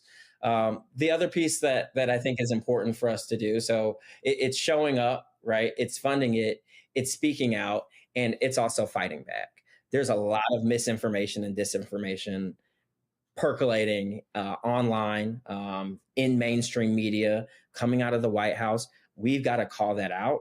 And we also have to roll up our sleeves and decide what part of this elephant we're going to focus on and just be diligent about accountability, about calling out bad actors, and about asking for more, right? So whether that's the governor and extending this moratorium on, the offers that can be delivered to these communities for buying their homes, whether it is Congress, who hasn't done anything yet. I don't know if folks realize this, but there has been no federal aid bill delivered for the state of California yet. Mike Johnson, the Speaker of the House, said that he thinks that there should be conditions placed on the aid. That to me is indicative of where we are, and it starts with us. So speak out, fund it, show up, and fight back. That's where we're at. Yeah. Oh, we are the cavalry. I want that tattooed on my forehead. That's so real. It's so yes. What are you waiting for? Right there. Who are you waiting for? No, legit. We're not coming. And I think it reminds me too to go back to Octavia Butler, but there is a bookstore, Octavia's Bookshelf in Altadena, very close to Octavia's adult home. And the founder of Octavia's Bookshelf, Nikki High, has also opened up the bookstore to be a refuge. They've been doing mutual aid. They've been housing people. They've been collecting donations and disseminating. And it just reminds me that we can always come together and do the thing that needs to get done faster than the government with red tape. And we have to be the ones doing the thing that needs to get done. So I just really love that you said that. But then you brought up something that's making me a bit nervous, which is we have to be wary of the misinformation and the disinformation, which feels like it's going to be even harder to do when all of the tech CEOs are fleeing from the responsibility to field and moderate that on their platforms. I mean, Zuckerberg, obviously Elon Musk. So it's like, do we stay on these platforms and continue to sound the alarms? Do we need to be doing this outside of the context of these digital spaces? Like, where does digital strategy and digital spreading of information fall into where you see as this need to be speaking truth to power?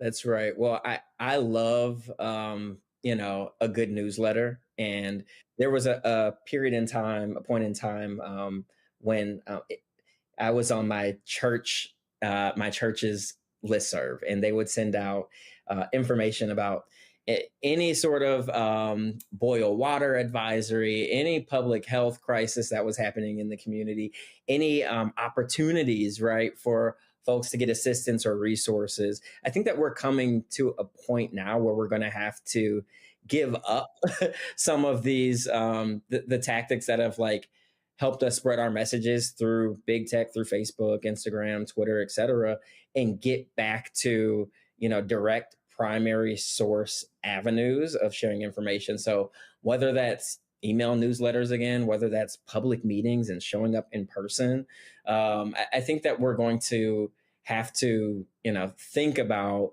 the most basic organizing principles that gave us the freedoms that we have in this country now, in resorting to those efforts where, the algorithm can't impact, what's being said, where we can't be suppressed. And I think that it's a both and approach. I know that, when I think of my aunts and uncles that are on Facebook, I don't think they're going, anywhere anytime soon.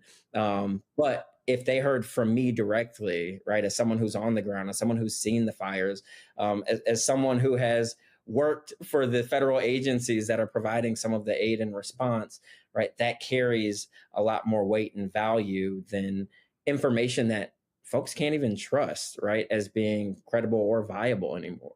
I think we've got to return back to those principles. Yeah, it has to happen on and offline. Like, it's the reminder that for many of us, millennials who are online, chronically online, like I am, we are oftentimes the biggest source of information to our relatives. So anytime we see information, we consume information, we should be asking questions like, why, how, when, is this true? Should I check another source?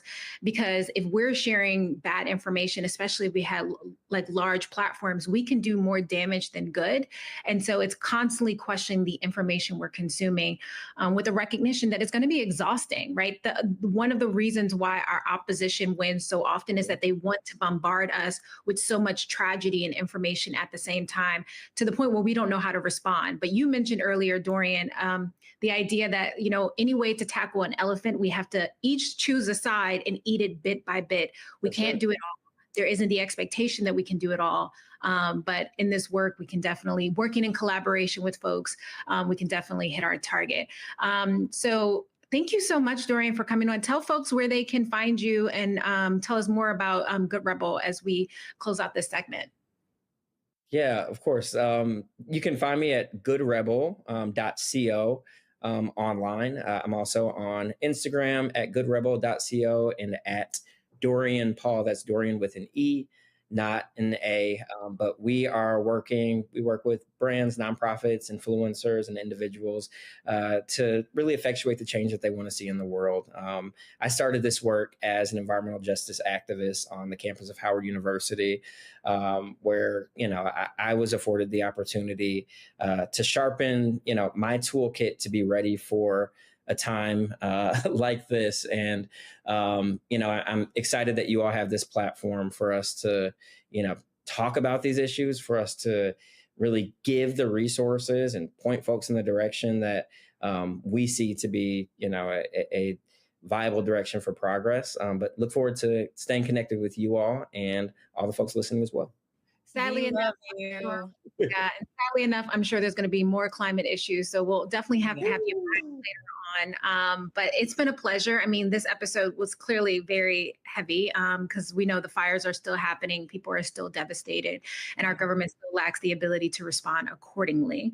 But thank you for being on and shining light on this devastating issue, not just what's happening in LA, but also what's happening around the country and why we should take climate change a little bit more seriously because it can and will impact all of us. So pick up Octavia Butler's book, Parable of the Sower, for those who have not read it yet. It will be very enlightening about the current moment that we're in. Yeah. And don't forget to support movements like Hands Off Altadena, mutual aid networks, GoFundMes, and anything grassroots, because again, we keep us safe. Yeah. So until next time, thank you for tuning in for On the Other Side of Change, only on the Black Star Network. You can find both Bria Baker and her on Freckled While Black on Instagram, Threads, and TikTok. And you can find me on all social media platforms at Jamira Burley. It's been a pleasure and have a good day.